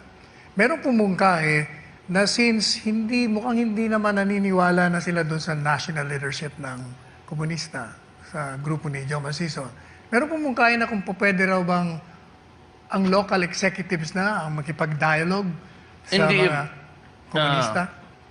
At the end of the day, wala mang resources on ito mga DSWD, lahat yan sila. But more importantly, the major players there would be the local officials. Sila yung malapit sa tao. Eventually, the leadership will wilt. Lalaya yan. Wala na kasi sila. There is no such thing as an ideology na komunista. Yung number one na Russia, doon ng Bolshevik, pati yung mga bright ng komunista, discredited. China, wala na. It's a capitalist country. Ano ba naman gusto nitong mga NPA dito? Except to kill. And they are complaining of human rights violation. But every day throughout the country, they're killing barangay captains, those sympathetic with the government. Pati sundalo, these are violations of, they are terrorists. Na sabihin mo, let's try to count body bags. Hindi nakalahati sa pinatay nila sa mga sundalo noon pa. Sison should face a trial sa talagang pagnahuli. Sison is a terrorist and as a terrorist, wala nang, I do not see any leeway or enough elbow room for him to move around. Now, Ginoong Pangulo, daling ko naman po kayo sa sitwasyon sa Mindanao. Meron pong martial law doon. Ang tanong po ng maraming kritiko, yung bang deklarasyon ng martial law ay tumugon sa mga issues that brought about by the Muslim rebellion? Nakakatulong ba ito? It has lessened criminality by and large. And the only way to do that is to conduct a survey amongst the people of Mindanao. The political leaders, they can call them, may mga number man yung mga estasyon, maybe they can have conduct an interview. Or they can always ask their networks there to do the survey. Tingnan natin, wala man akong problema, Sal. I mean, we can thrive on a war zone. We can survive on a controlled condition. Para sa akin, wala yan. Ngayon, it was the military because of the uprising sa Marawi. Marami namang namatay doon. Kaya that was the day that I was in Moscow negotiating to purchase more arms. But it was good that I was able to talk to President Putin last minute near the airport. It was somewhere in Georgia, and he called me that if I can wait for about 6 hours, he would be in Moscow. And just before I took off, I was given a chance, almost 1 hour. Ako, si Defense Secretary Lorenzana, pati si Cayetano, pati si Bong. Nag-usap kaming tatlo at sinabi, bibigay siya ng armas, libre, gratis. Basta against terrorism. Tanga. Kaya it came late because yung orders natin sa arms sa Amerika na-stymie because a congressman and a senator spoke against it. Ngayon, yung last order natin ng Glock pistols, I was informed by Trust Trade na pumayag na raw because yung dalawang senador pumirma na daw. I did not know that in America, a senator, a legislator can take part in the functions of the executive department. Legislation na talaga sila. But if you need a clearance to buy, That's something new to us actually. Yung ating sinusunod na constitution, which is very similar to their constitution. The fact that maybe design something to finalize the purchase. Ako naman din ako interesado. Kasi medyo halos nabigyan ko na lahat sundalo. Few were taken from the soldiers violently, yung pinatay by mga Sparrow, the assassination. But by and large, it could give them the confidence of going around with the gun. Alam mo, ang army kasi walang baril, walang sidearm. So they go out naked. And I did not like it. Kasi pinagpapatay yung mga sundalo ko parang aso. So sabi ko, this cannot go on. You have to go out, just watch for the Sparrow at your back, but use it to kill if you have to kill them. Now, Mr. President, may mga nakausap akong mga negosyante, mamamayan sa Marawi, Mindanao. At sinasabi po nila na mas kalmado sila ngayon na mayroong batas militar sa aire kesa noon. Ang tanong ko po, to your personal knowledge, meron na po bang mga reklamo laban sa abuso ng militar? Not, I don't know. May mga checkpoint, but you know, those are my orders. Na yung plain view, but if you are a suspect, you have to go down. Yung ordinaryong mamamayan, ng daan, hindi naman kailang kalkalin mo lahat eh. But those who are suspected of transporting or traveling, escape, or are in the wanted list of the government, they have to go down. And that is my order, and I take full responsibility of it. Otherwise, walang ipin itong Marcelo. Yung pong sa Marawi, nasupil natin yung ISIS noon, terrorist group na yon. Pero kung meron hubang pagkakataon na umatake na naman sila, gaano kahanda ang pamahalaan upang sugpuin ito? Well, we are not without limits actually, Sal. We cannot guard even the longest coastline. Coastline yan per island, kung bilangin mo yan. So it's the Philippines is very porous. From the Pacific or from the Sulu Sea down to China Sea, tapos paikot dito sa Taiwan. It's really a vulnerable alley there. It's a corridor with the can, yung Siabo, pati yung armas. My only lament there is that there was this importer who ordered AK-74. That is a 5.56. You can use the NATO, ang sabi nila Armalite, 5.56, in the hands of plenty of AK-74s. And it added power to the communist. I would like to see this person prosecuted, not only for aiding the enemy, giving assistance, but it's an outright conspiracy. Now, yung pong Bangsamoro Basic Law, matagal na ito'y pinaglaban ng mga advocates dito at ito'y natuloy na napirmahan nyo. Ang tanong po ba, ito po ba'y makakabigay talaga ng solusyon? Sapagkat sinasabi ng mga ibang kritiko at mga taga-ron din, na ito'y hindi magbibigay solusyon. Anong palagay nyo rito? Well, it will not satisfy all Mindanaoans, and for those who are fighting, which correctly declaim as historical injustice, which is really true. They were the first Adam and Eve there.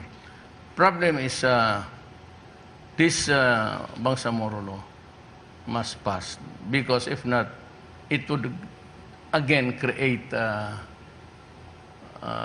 trouble there. It could be an irritation, it could be anger, it could be a way of just terminating all peace talks and going to war.